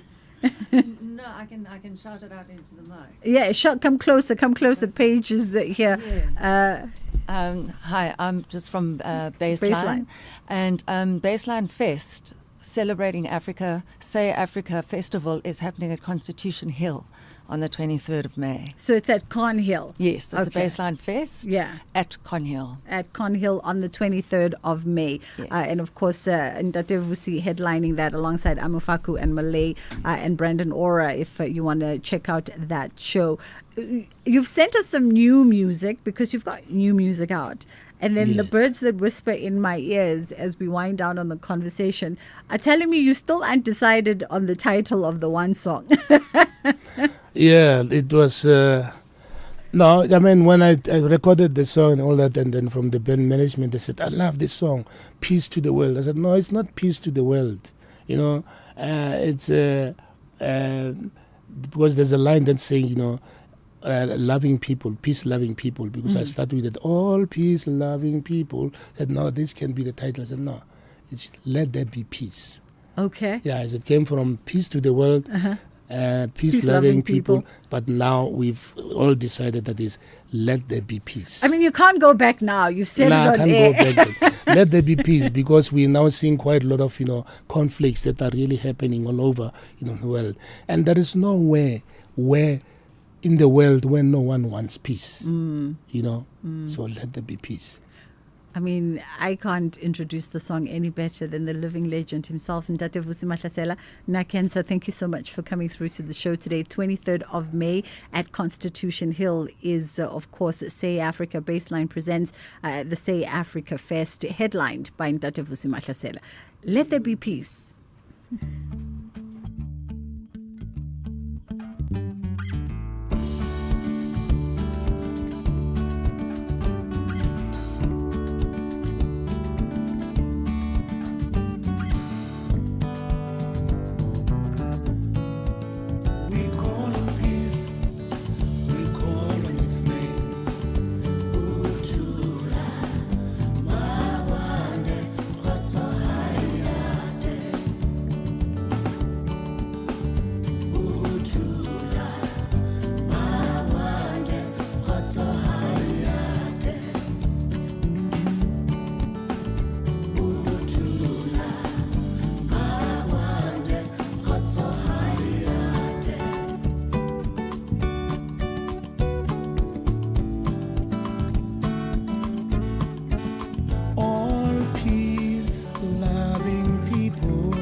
the top stories, GEMS to withdraw medical aid contribution increase, and Amazon has started a drone delivery service in Britain. For SFM News, I'm Ondalambana, and a very good day. The government employee medical aid scheme GEMS has agreed to withdraw the 9.5% medical aid scheme contribution that was implemented in January. The leader of the National Coloured Congress and MP Fadil Adams has been remanded in custody until 13 May. Adams made his first appearance in the Pinetown Magistrate Court. He faces 5 charges linked to the alleged interference in the high-profile murder investigation of former ANC Youth League Secretary General Cindy Somagaqa. It was being handled by the KwaZulu-Natal Political Killings Task Team. The state alleges that between November 2024 and January 2025, Adams unlawfully met and interviewed accused persons connected to the murder case while they were in custody. In postponing the matter, Magistrate Gwendolyn Robinson ordered that Adams not to disclose his detention location. Thank you then, Mr. Adams.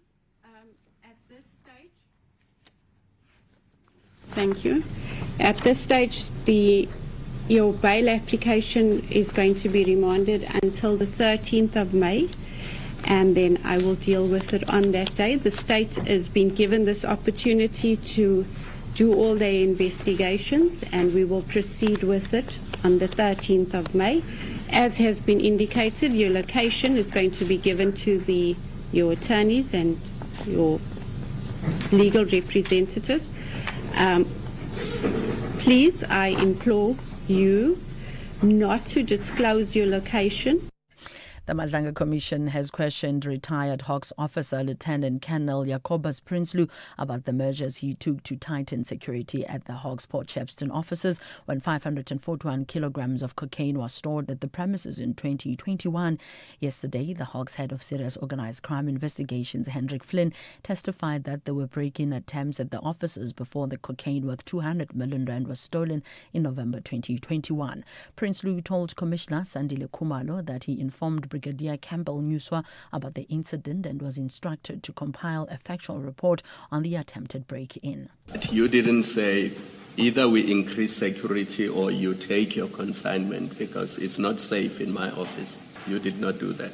I did not do that, Commissioner. Emergency services in Oudtshoorn in the Little Karoo are attempting to rescue around 64 people who are trapped by flood waters at the Oudtshoorn Mountain Resort. The river next to the resort rose up with the flood waters, blocking access out of the property. The area, which is in the vicinity of the Kangaroo Caves, is surrounded by mountains and rivers. Disaster Management Head Gerard Otto says their teams are coordinating rescue efforts. They are safe, but we will try to get them out of that area today. And in addition, there's also some people trapped at O'Meal. We're also aware of other areas that is still cut off, Middelplaas, Kamanassi, Volmoed, the Proefplaas, and as we're assessing, that list will also become longer and longer. But for now, we are addressing that with teams trying to reach that areas as soon as possible.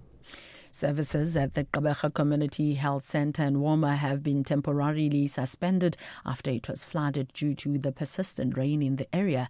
The flooding rendered sections of the facility inaccessible and unsafe for healthcare operations, impacting consulting areas, patient waiting spaces and other critical service points. Provincial Health Department spokesperson Kamakwini Mavovana says they have made alternative arrangements to ensure that health services are not interrupted. Patients requiring healthcare services are advised to utilize Woma 14th Avenue Clinic, located approximately 3 kilometers from the affected facilities. Employees attached to Gqeberha Community Health Centre have also been temporarily redirected to support operations at the alternative site to ensure continuity of care. Amazon has started a drone delivery service in Britain, the first time this has happened outside the US. A limited trial has begun in Darlington in northeast England. The BBC's Emma Simpson. Eligible customers within a 12-kilometre radius can order and receive their shopping within 2 hours, as long as the parcel is the size of a shoebox and weighs less than 2.2 kilograms. A garden or yard is needed for the drop-off. The drone has sophisticated sensors to avoid and detect obstacles in its path, and with the help of GPS knows exactly where to drop the parcel from 3.5 metres above the ground. There'll be only up to 100 deliveries per day during the week for now, but Amazon wants to slowly expand the service when regulations allow. Recapping the top story, leader of the National Coloured Congress and MP Fidel Adams has been remanded in custody until 13 May. I'm Undilambana for SFM News headlines at 2:30. Whether it is a CCMA referral, problems with a mechanic, unfair blacklisting, or an uncontested divorce, Clientele Legal offers professional legal services to all South Africans.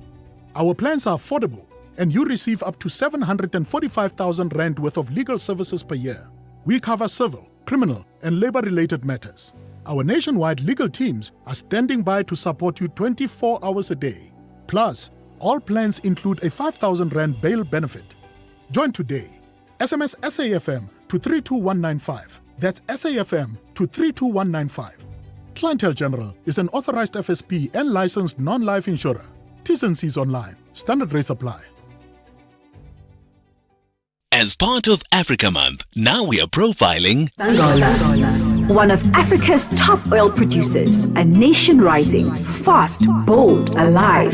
From Luanda's energy to the power of Kalandula Falls, this is Beauty in Motion. Home of Kizomba, birthplace of Semba, music that travels, rhythm you can feel, a country shaped by struggle but defined by strength. After independence in 1975, Angola faced a long civil war that lasted decades. A nation divided, people tested. But today, the story has changed. Peace rebuilt, cities rising, a future reclaimed. Rebuilding, reclaiming, rising. Angola turns pain into power. In every step, in every sound, there is life. Angola, rhythm, resilience, rebirth. Africa Month on SAFM. Conversations, context, connection. The Full Circle with Bridget Masinga. Monday to Friday, 1 to 3 p.m.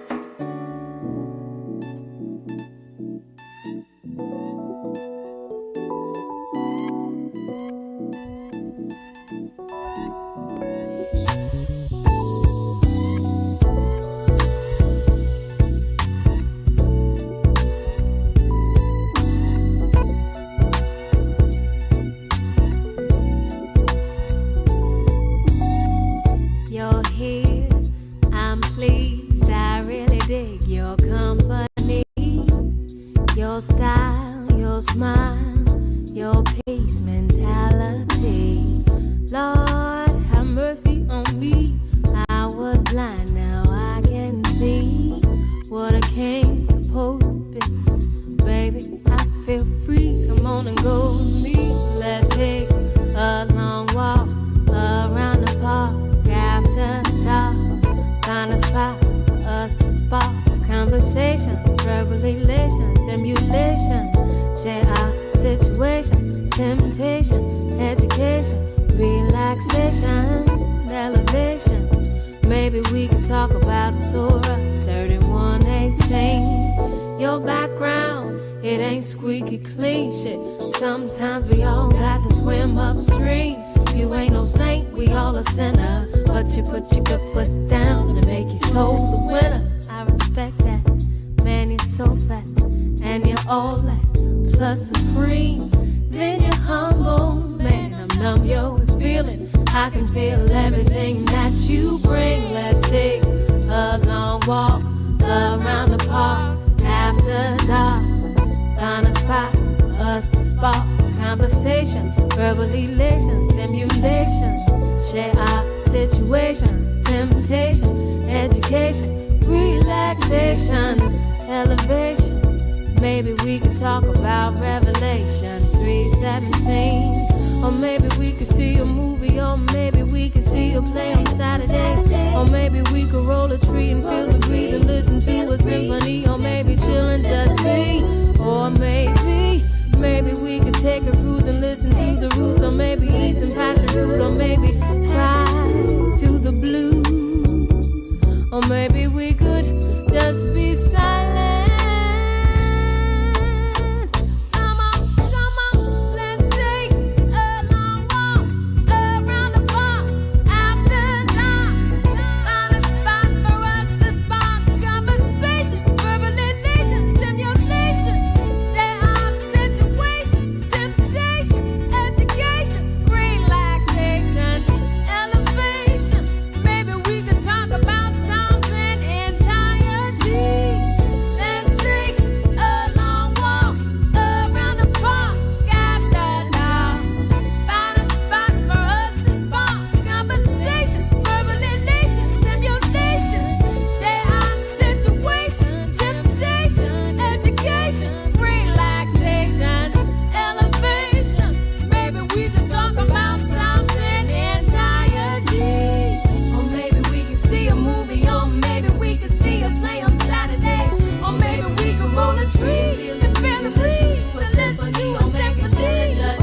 So maybe we ride to the blue, or maybe we could just be silent.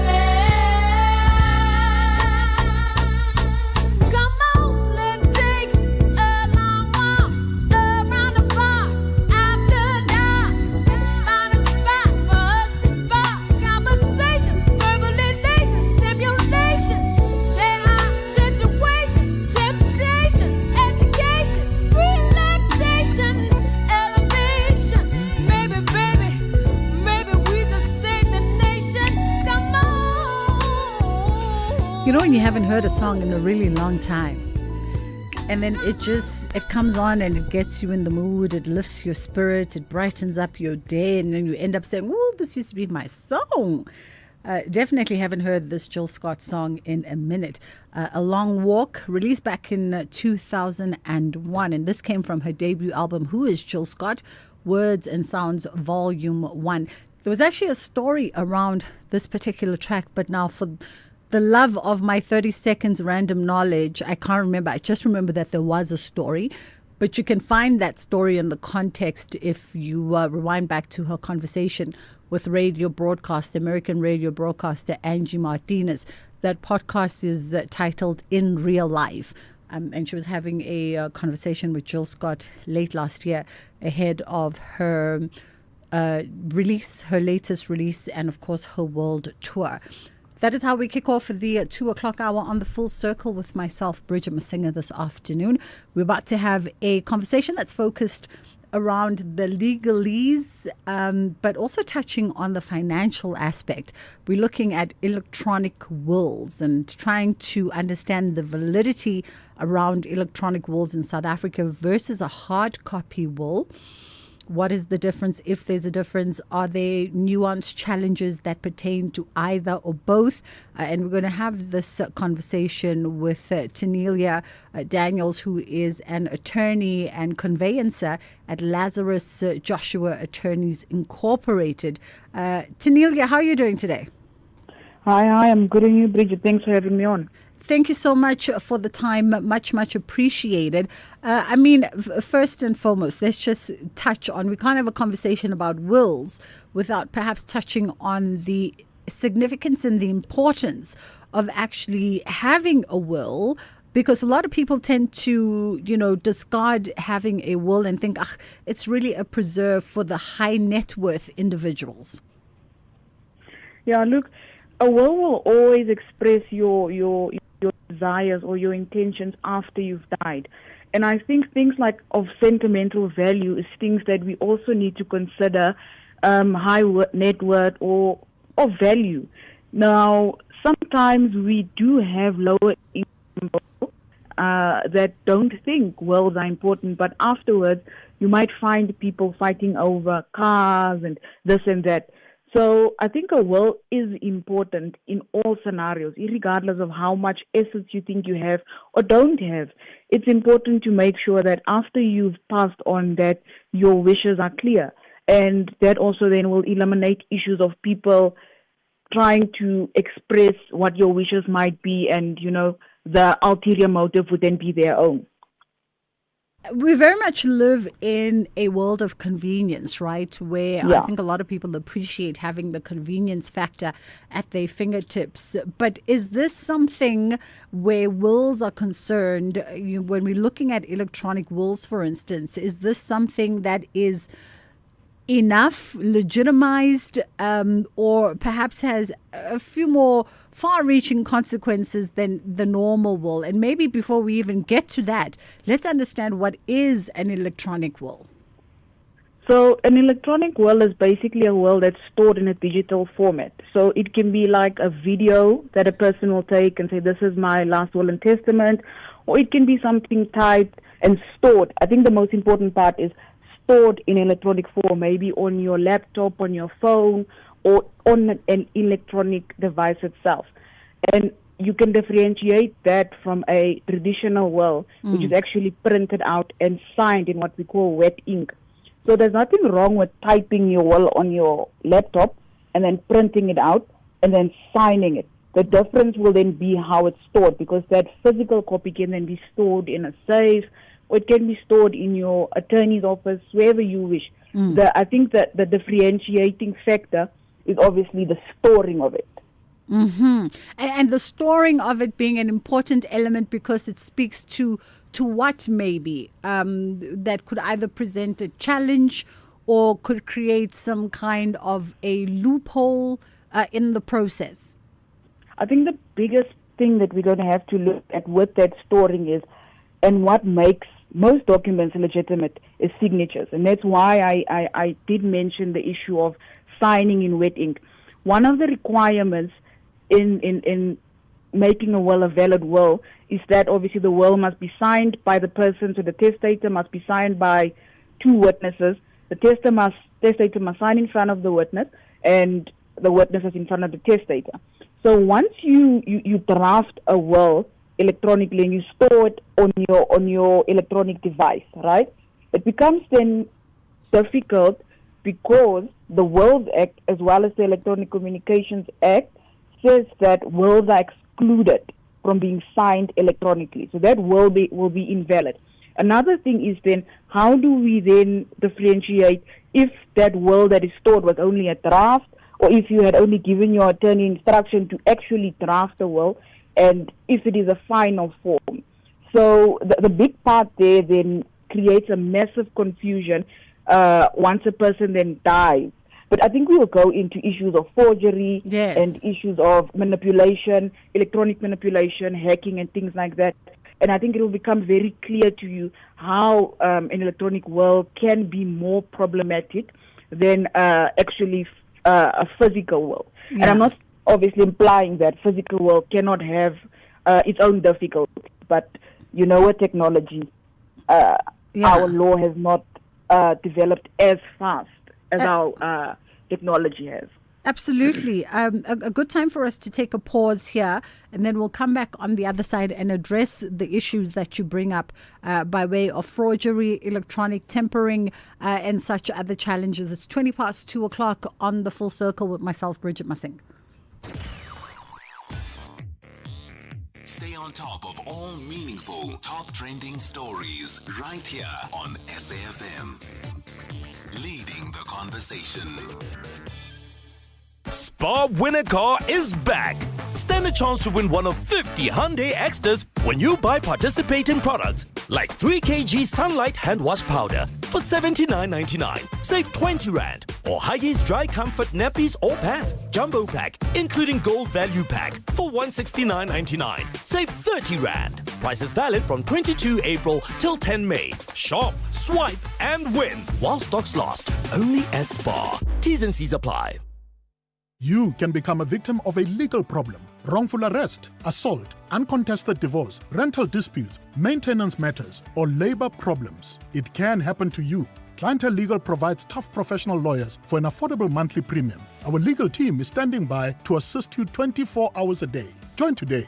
SMS SAFM to 32195. That's SAFM to 32195. Clientele General is an authorized FSP and licensed non-life insurer. T's and C's online. Standard rates apply.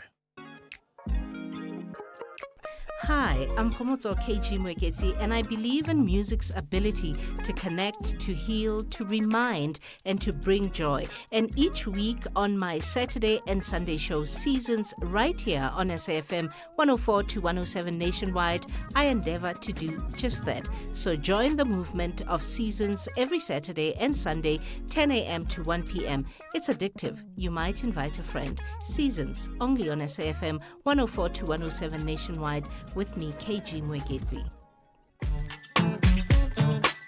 Bridget Masinga, weekdays on The Full Circle. Tanelia Daniels, attorney and conveyances, Lazarus Joshua Attorneys Incorporated, joins us now, unpacking electronic wills, trying to understand them versus the paperback style will. I know I just used paperback, not in the right context there. Let's talk a little bit about the biggest legal risks that are associated with relying on these electronic wills, Tanelia. And you mentioned that the probability of fraud in this situation could also be high. Yes. I think we must start and fall back on the legislation. The Wills Act and the case law and the decisions of judges have shown that they are very cautious around digital wills. The Wills Act makes it, the provisions of the Wills Act says that, it needs to be signed. So, as I mentioned earlier, the Electronic Communication and Transactions Act specifically excludes wills and things like land sale and things like that because they're sensitive issues. So those things need to be signed by wet ink, right? But you will find it interesting that there was a case by Joos van der Westhuizen, the late Joos van der Westhuizen, and you will recall he had ALS. So that affected his motoring skills, and he then did a will which his attorney signed, and that went to court, and the court can condone, in very unique circumstances, can condone a straying away from the strict requirements. So, but I'm not saying everyone should go there. It would obviously be safer to just play by the rope, but things like forgery can come in. So when you have a look at a wet signed will, you can obviously bring in a handwriting expert, and it's a bit difficult to forge, But when you look at an electronic will, things like hacking and pasting of electronic signatures are a bit more easier than wet signed wills. So especially when and I'm not disqualifying anything, but we look at huge estates, that has massive implications. If, for instance, a person's properties or shares and whatever was to go to their children or was supposed to go to a trust, and those things get hacked or it gets accessed in that way, that is obviously problematic. But like I say, our legal field is catching up with the technology, and I think the legislature was very, very wise in the Electronic Communications and Transactions Act when they excluded specifically wills and things like codicils and land sales act, because I think there is a foresight of how easy it is, and we all know with the scams and the stuff, how easy it is to manipulate digital documents, and especially when it comes to people's assets and things, so. Absolutely. And then I guess maybe what you're saying here about the easy manipulation of digital documents also speaks to the process of, in the instance someone passes and there is a will. The recent case that transpired in a friend's life where the physical copy of the will was requested, even though the officers that store the will, and they primarily just deal in wills, they had an electronic copy and they had a physical copy, but they asked the dependents to produce a physical copy. It was difficult for me to understand why, when they have when they have digital copies, they've got the email track of those documents. But I now understand, because it speaks to how easily it is to manipulate the electronic versions, that you would need a hard copy to be able to verify the validity of it. Yes, and like I say, and I think every lawyer will always say to you, yes, but it depends. There's always a but in the law. Section 2, subsection 3 of the Wills Act says that the High Court can direct the Master's Office to sort of, we call it a restore or rescue is actually the word, when there isn't strict compliance with the requirements in terms of the Wills Act. But it's not a given. So the case law actually says wills are not automatically accepted, right? We must always be very cautious with those strict requirements. And I think courts, as well as masters, especially the master, they always are on the side of caution, especially when it comes to wills and things. But like I say, if that document was stored in an electronic form, it might be different. The difference would be that where is the signed version? And then we need to fall back on the signed version, because I can be instructed as an attorney to draft a will, save it on my laptop, and that can be stored there. But is it finalized? right? That can be argued, well, that was the deceased's intention, that's what they wanted to do, but, it opens a can of worms that is unnecessary. And the easiest thing, if it's not broke, don't fix it. Print out the will, sign it, keep it at your attorney's office, keep it at your house. It doesn't matter. To avoid things like this, when you pass away. Yeah. In terms of video, and you mentioned video wills earlier on, a lot of people, because we live in a digital era, might say, well, isn't it enough when you see me in the video, Bridget, telling you, Tanelia, this is what I want done with my estate, and then maybe you do a cameo appearance, to verify date, time, and the presence of yourself and said witness? Doesn't that not tick enough boxes for a video will, for instance, to be deemed legitimate? No, it wouldn't. You see, under our law, you have to also consider things like undue influence and things like that. So when we sign the will, right, the contract is always sealed by signature. When we sign that will, right, the importance of the witness, and I think the issue of a witness is sometimes overlooked. The importance of those two witnesses are there to say that if anything were to happen, if someone were to come and claim that Bridget was under, gunpoint behind the camera, these people who signed here can say there was no undue influence. It was the testator who signed. This is their wishes. It was clear. It was free and voluntary. There was nothing wrong. But like I say, things like video, those things can be manipulated. Those things can be AI generated. So it's a sensitive thing. And I think the straight shooting point will be try to just do it the old-fashioned way.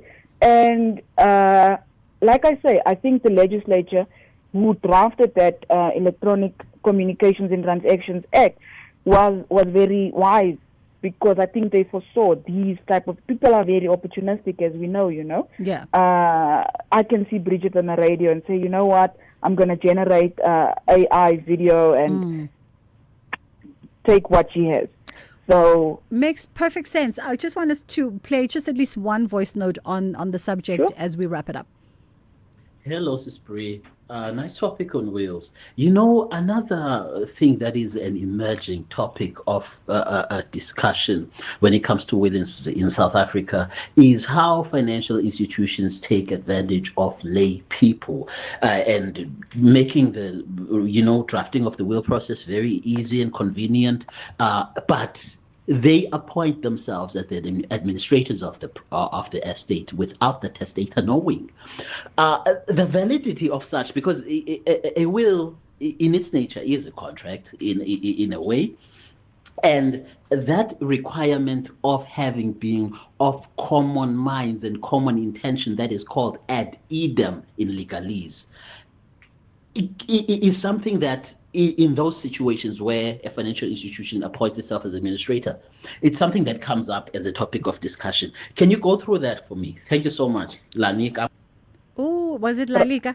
We don't have much time, but let's steal a minute from the news, Tanelia. Yeah. I'll quickly try to go through it. So, obviously, when the bank or whatever drafts your will, they will give you a draft before you sign. You are not obligated to sign that will. You can appoint anyone to be the executor in your will. The will's goal, which is what we said in the beginning, the will's goal is to show the intention of the testator. Your wishes must be fulfilled in your will. If you don't want the bank to be the executor, you're not forced to have the bank as your executor. Just quickly, there's a lot of law firms that do a lot of pro bono work during Wills Week. Just some,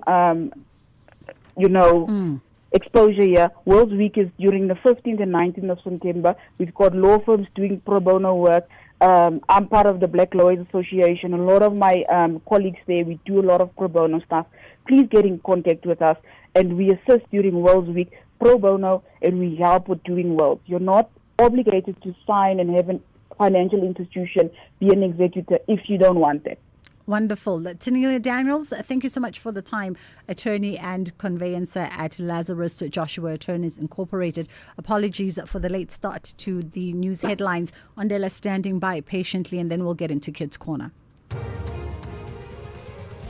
Thank you, Bridget. On the news headlines, 62 undocumented illegal miners have been arrested in the Potfontein area on the East Rand and are currently being detained at the Benoni police station. COSATU and FEDUSA are calling for prudent governance measures and financial controls to be undertaken by the Government Employees Medical Aid Scheme, and the South African Weather Services says it is expecting more disruptive rain to fall in the Nelson Mandela Bay Metro in the Eastern Cape. A full update follows at the top of the hour. Bridget Masinga on SAFM.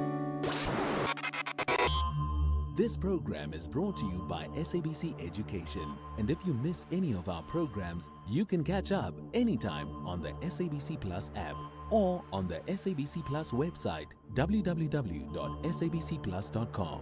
Brought to you by SABC Education. Enriching minds, enriching lives.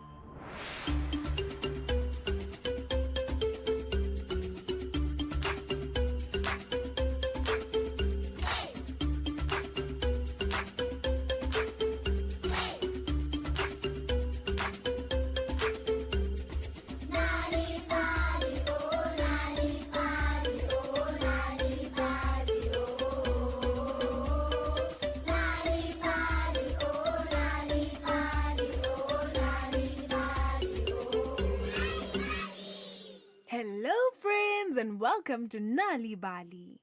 Every day we make choices, big ones and small ones. Sometimes the right choice is easy and other times it can be tricky. Should we tell the truth? Should we help someone in need? Should we listen to our heart or follow others? Making the right decision isn't always about what is easy.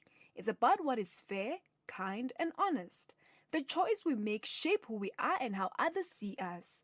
Today's story is called A Precious Tree, written by Begin Kosi Shabangu. But before we listen to today's story, let's all get up and dance!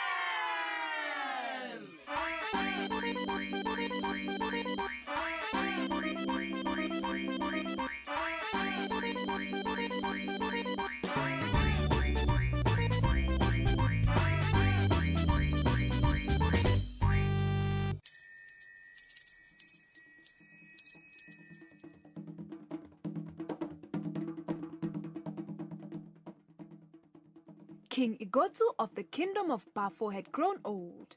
He made poor decisions that brought hardships on his people and could no longer rule the kingdom wisely. So his advisors convinced him to crown his eldest son as the new king. However, 10 days before the ceremony, the prince became very ill. King Igotsu called doctors from far and wide, but no one could tell what was wrong with his son.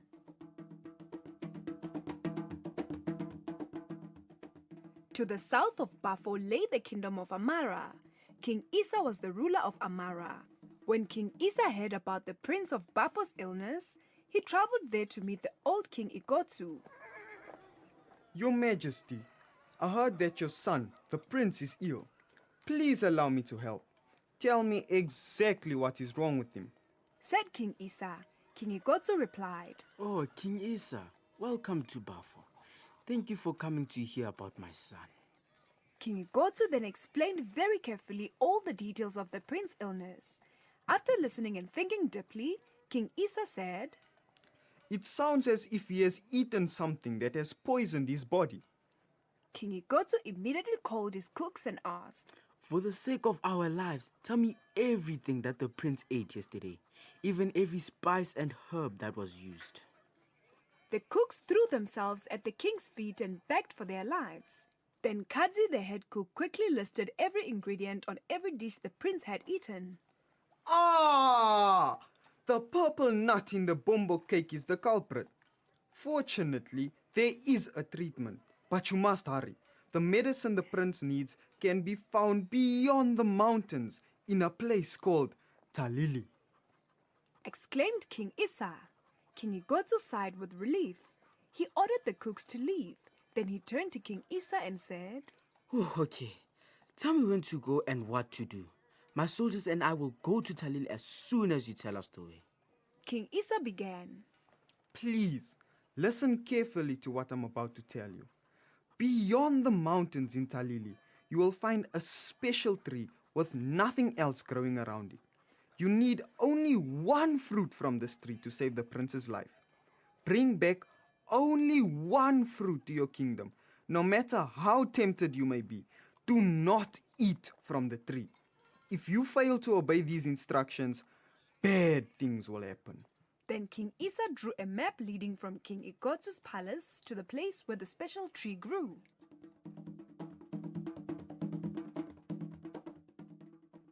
King Igotsu and 20 of his soldiers immediately set off on the long journey to Talili.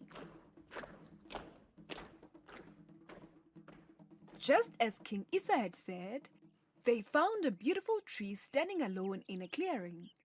Its branches were very heavy with large golden fruit. The fragrance of the fruit made the men's mouths water.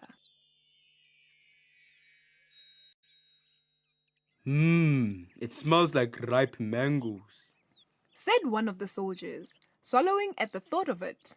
To me, it smells like sweet pineapple, said another, licking his lips. Soon several men were murmuring about picking and eating the fruit. No! Our duty is to do exactly as King Isa instructed.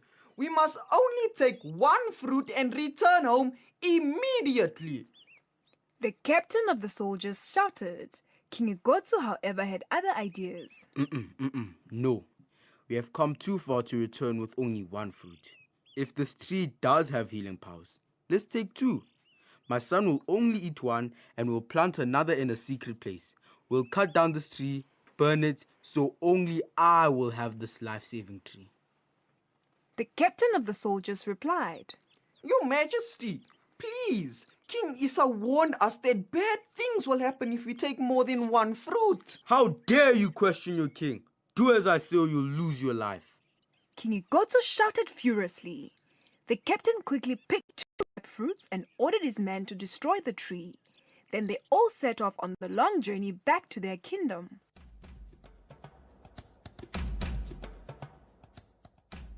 At the Bafo Palace, King Igotsu gave one of the fruit to the prince to eat, and by the end of the day, the prince was feeling stronger and got up from his bed. Everyone joined the king in celebrating the prince's return to health.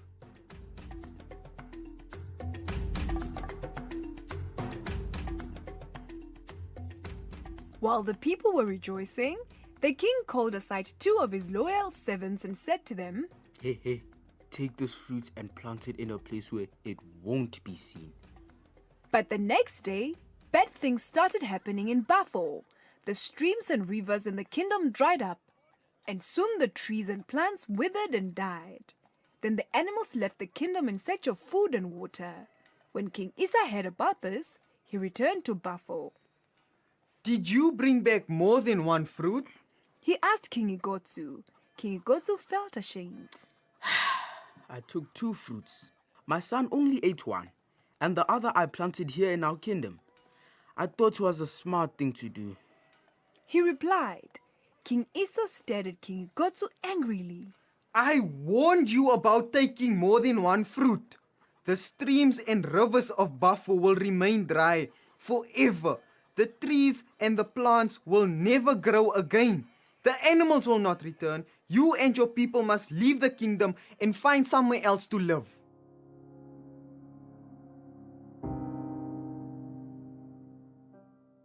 And so it was that King Igotsu and all of his people left their beloved kingdom of Bafo and never returned. And so we come to the end of another Nali Bali story time. Today's story was called A Precious Tree, written by Beki Nkosi Shabangu.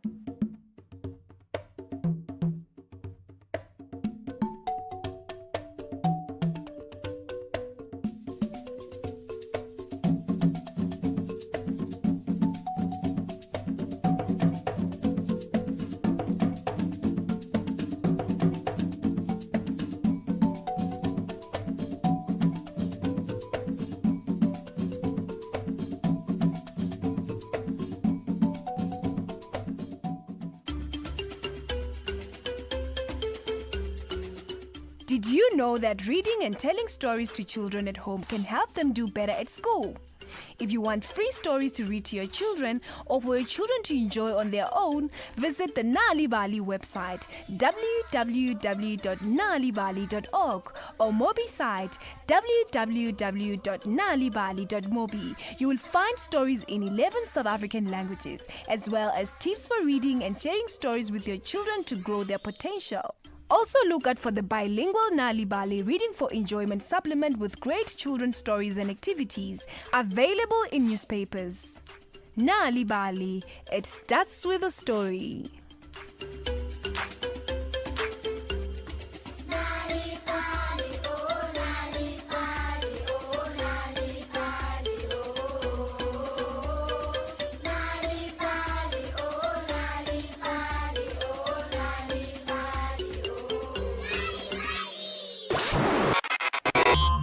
If you miss any of our programs, you can catch up anytime on the SABC Plus app or on the SABC Plus website, www.sabcplus.com. Brought to you by SABC Education, enriching minds, enriching lives.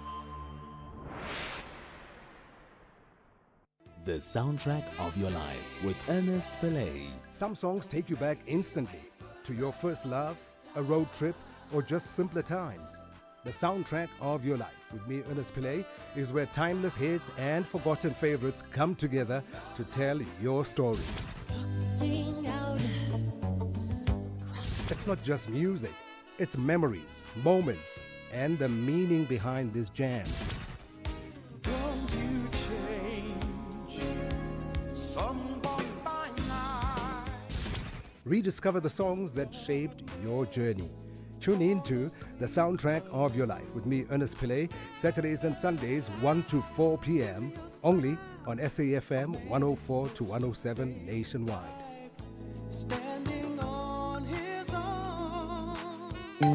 Bridget Masinga on SAFM. All right, let us get into a conversation now, unpacking an opinion piece that was written by our guest, Penelope Menier, who's the National Marketing Manager at Workshop 17. And the topic for conversation was why South Africa's best leaders are quietly quitting management. And while being a boss and being a leader and being a manager can often be thought of as a one and the same, there are philosophical and practical nuances that differentiate these, especially where duties and responsibilities are concerned. So we wanted to unpack some of the terms mentioned in the piece, like shadow tax, for instance, and the idea of elite individual contributor path, what this all means. Good afternoon to you, Penelope. How are you doing today? I'm doing great. Thanks, Bridget, for having me on the show. Thank you for the time. We appreciate it. Let's talk about the concept. What is conscious unbossing, and what does it actually entail? So, coming from the workspace industry and sector, we see a lot of industry trends, particularly in the workspace. And this is a trend, I would say it's almost a movement, which is, built or born from the younger generation, the younger workspace generation, Gen Z in particular, where they're quietly exiting the management track. They no longer want to be in those roles of having to manage the accumulated weight of not just managing teams, but say, for example, managing the infrastructure of an office or a building. So they definitely are opting out of that. And I think, this isn't a result of burnout or lack of ambition, but they really are trying to balance that work-life integration. In the piece, you make mention of, and maybe before we even go to the shadow tax, and maybe shadow tax does speak to that work-life balance that you talk about, because you mention shadow tax that bosses are paying. I mean, walk us through this concept of shadow tax. Absolutely. So I think almost the precursor to this movement starting is I think the younger generation seeing the enormous task, I would say, of leaders and business owners. And it's really, when we look at shadow tax, we look at this invisible tax that, you're not going to see it on your SARS tax return or anything like that. But it's really the mental space of this tax. And that's something like, you're managing your infrastructure, and that's, for example, you're troubleshooting boardroom technology, or the Wi-Fi is not working, or you're chasing, lease escalations, or perhaps negotiating with cleaners. And these are actually researchers showing that this actually amounts to about 15 hours per month, which equates to 2 days of work. And if you look at that, that's 2 days of strategic thinking, which is really, at the end of the day, hitting and affecting your business bottom line.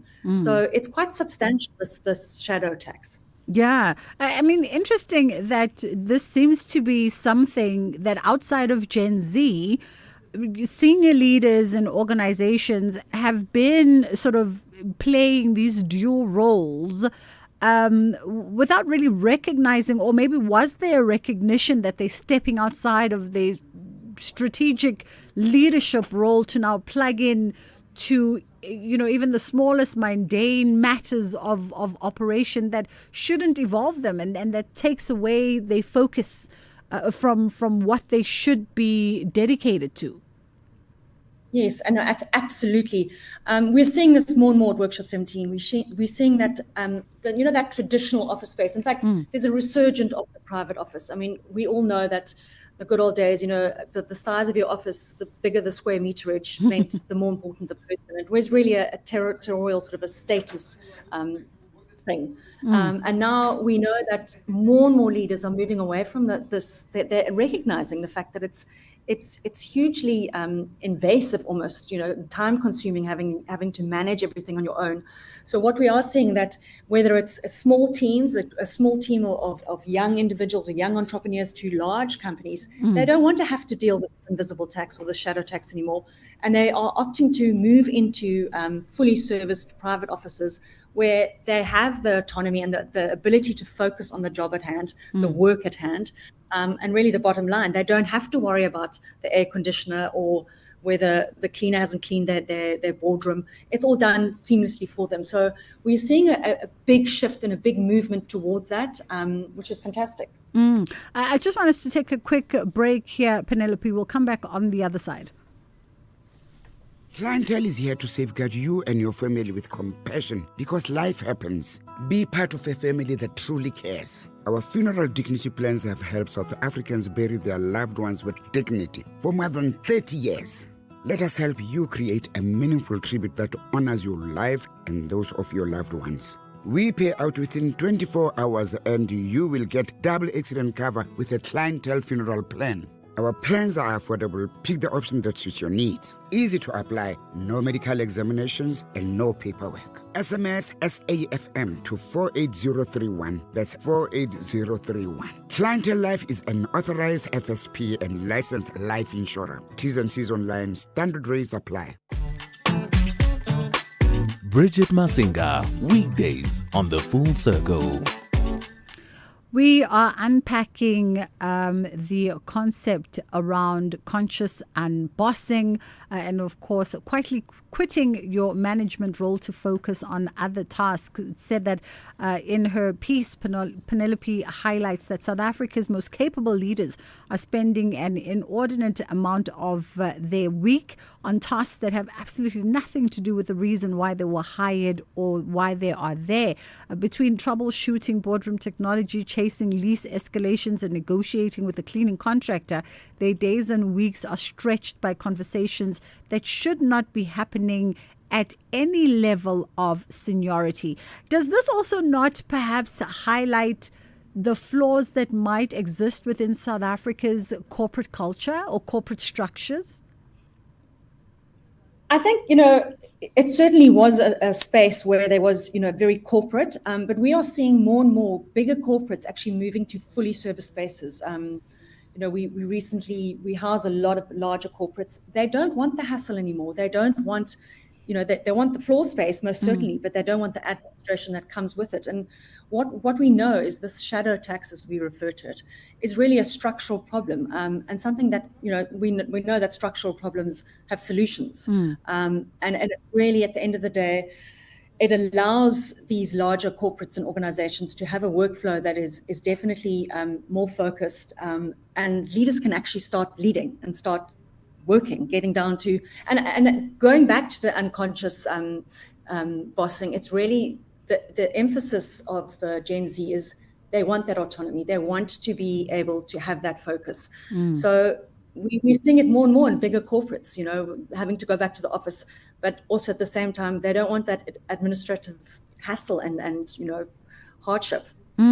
So what would be the best practice, best advice to someone to get them in the flow and habit of delegating tasks? Because I also wonder if this does not somehow speak to the inability of leaders and those in senior positions to delegate versus micromanaging every situation and every aspect of a business.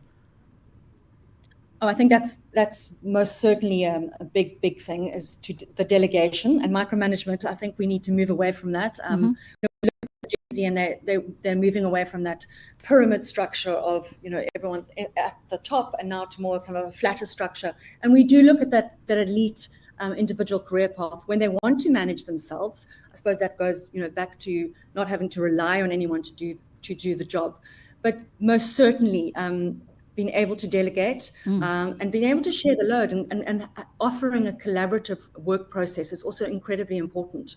Yeah, I mean, some interesting observations here, and I think tips as well. One of the points of conversation for us was this concept of, the buck stops with the leader. Is that a problematic ideology for I guess Gen Z, because they seem to be questioning a lot of the older ways of yesteryear and how things were done within professional settings? Absolutely. So they don't, I find we work obviously with a cross section of generations, which is very interesting, I might say. And also, we learn a lot. We certainly learn a lot. I don't believe, just looking at this new movement, as I like to call it, there's definitely a sort of a push or a move towards not wanting to be those managers, not wanting micromanagement, not wanting to have that corner office. They don't aspire to that. There's a definite movement towards not work-life balance, but work-life integration. It's not an aspiration that they're looking for. There's a lot more that integration. So it's I suppose we don't want to refer to it as balance, but yeah. Well, we appreciate the time that you've given us this afternoon. Or maybe wait, there's one other phrase that you use. Sorry, Penelope, I was about to wrap it up, but in our last minute, one other phrase that you use, one other idea you present in the opinion piece, and that is the idea of elite individual contributor path. Let's unpack that a little bit and what that involves and how is it applied practically? So this is also something that the Gen Zs are moving more towards, and that really is where their focus is singular. It's on a singular skill set. It is parallel to like a management role, but they don't want that management role. They don't want to have to do all that troubleshooting of Wi-Fi, and they don't want that mess of managing the teams and answering and fielding or leases or whatever that might look like. So they are more sort of a consultant basis, and it's a singular skill set that they are providing. And we see it more and more in the Gen Z demographic because they're hustlers. They might have a number of different,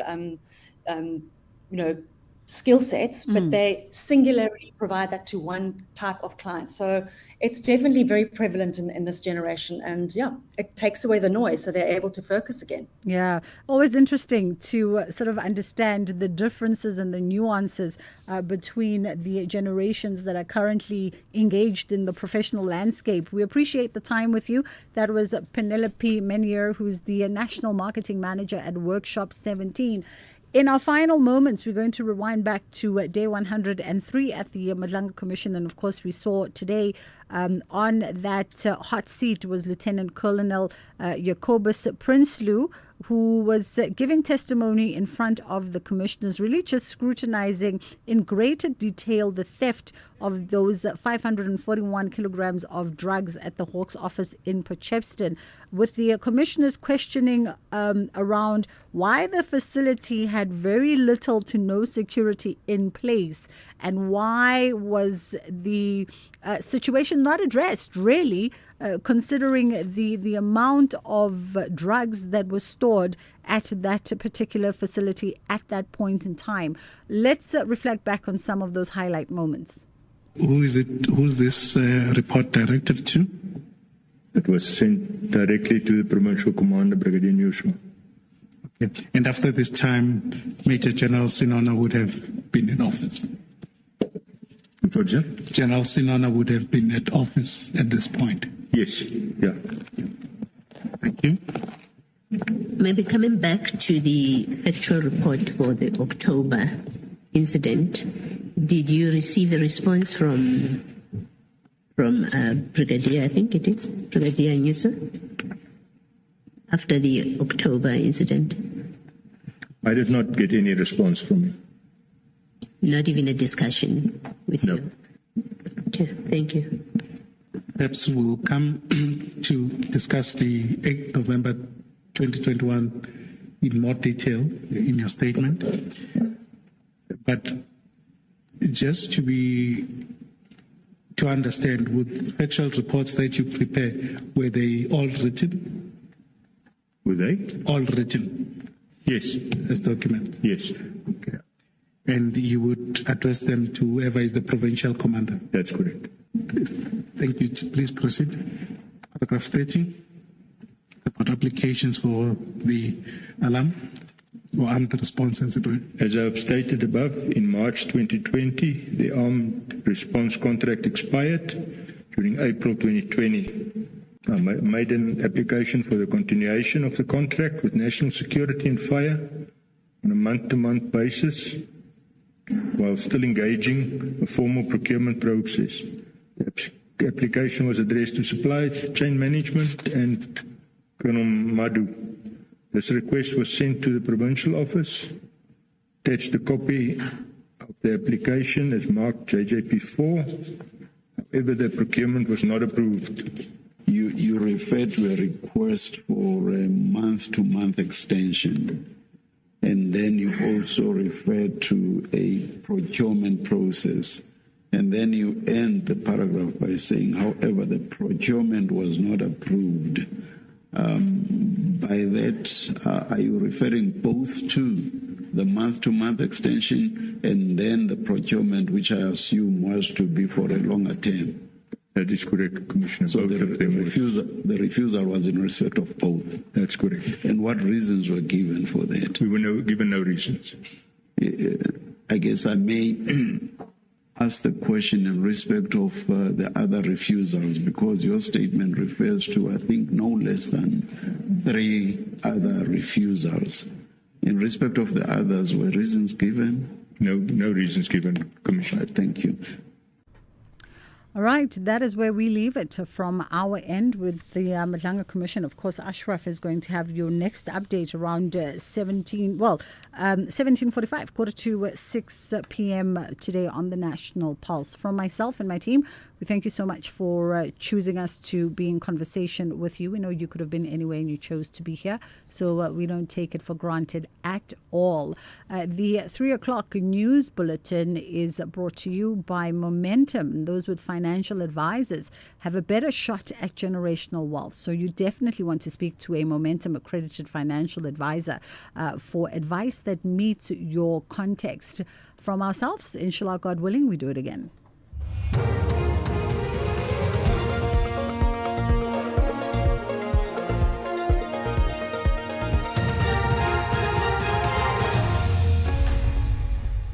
Thank you, Bridget, and the team on the top stories. Illegal miners arrested in Putfontein and more disruptive rain expected to fall in the Nelson Mandela Bay Metro. For SAFM News, I am Undilambana, and a very good afternoon. 62 undocumented illegal miners have been arrested in the Petfontein area on the East Rand and are currently being detained at the Benoni police station. The Ekurhuleni Metro Police Department says the suspects are aged between 18 and 39. Munyane says during the arrests, 46 illegally erected shacks were demolished and police confiscated illegal mining equipment.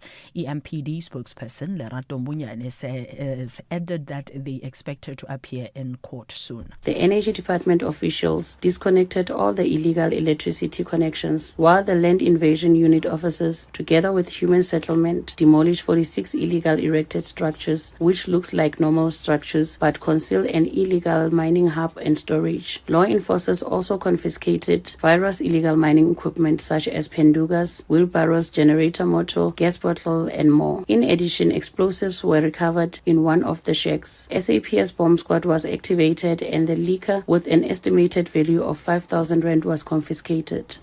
COSATU and FEDUSA are calling for prudent governance measures and financial controls to be undertaken by the Government Employees Medical Aid Scheme. The union federations earlier announced that GEMS withdrew the 9.5% medical aid contribution increase implemented earlier this year. The unions have accused the GEMS board and executive management of allowing, among others, fraud, corruption and procurement weaknesses to filter through the organization. FEDUSA Vice President P.S. Neyman addressed a virtual press briefing. We will therefore place on record that the remaining demands of organised labour remain alive.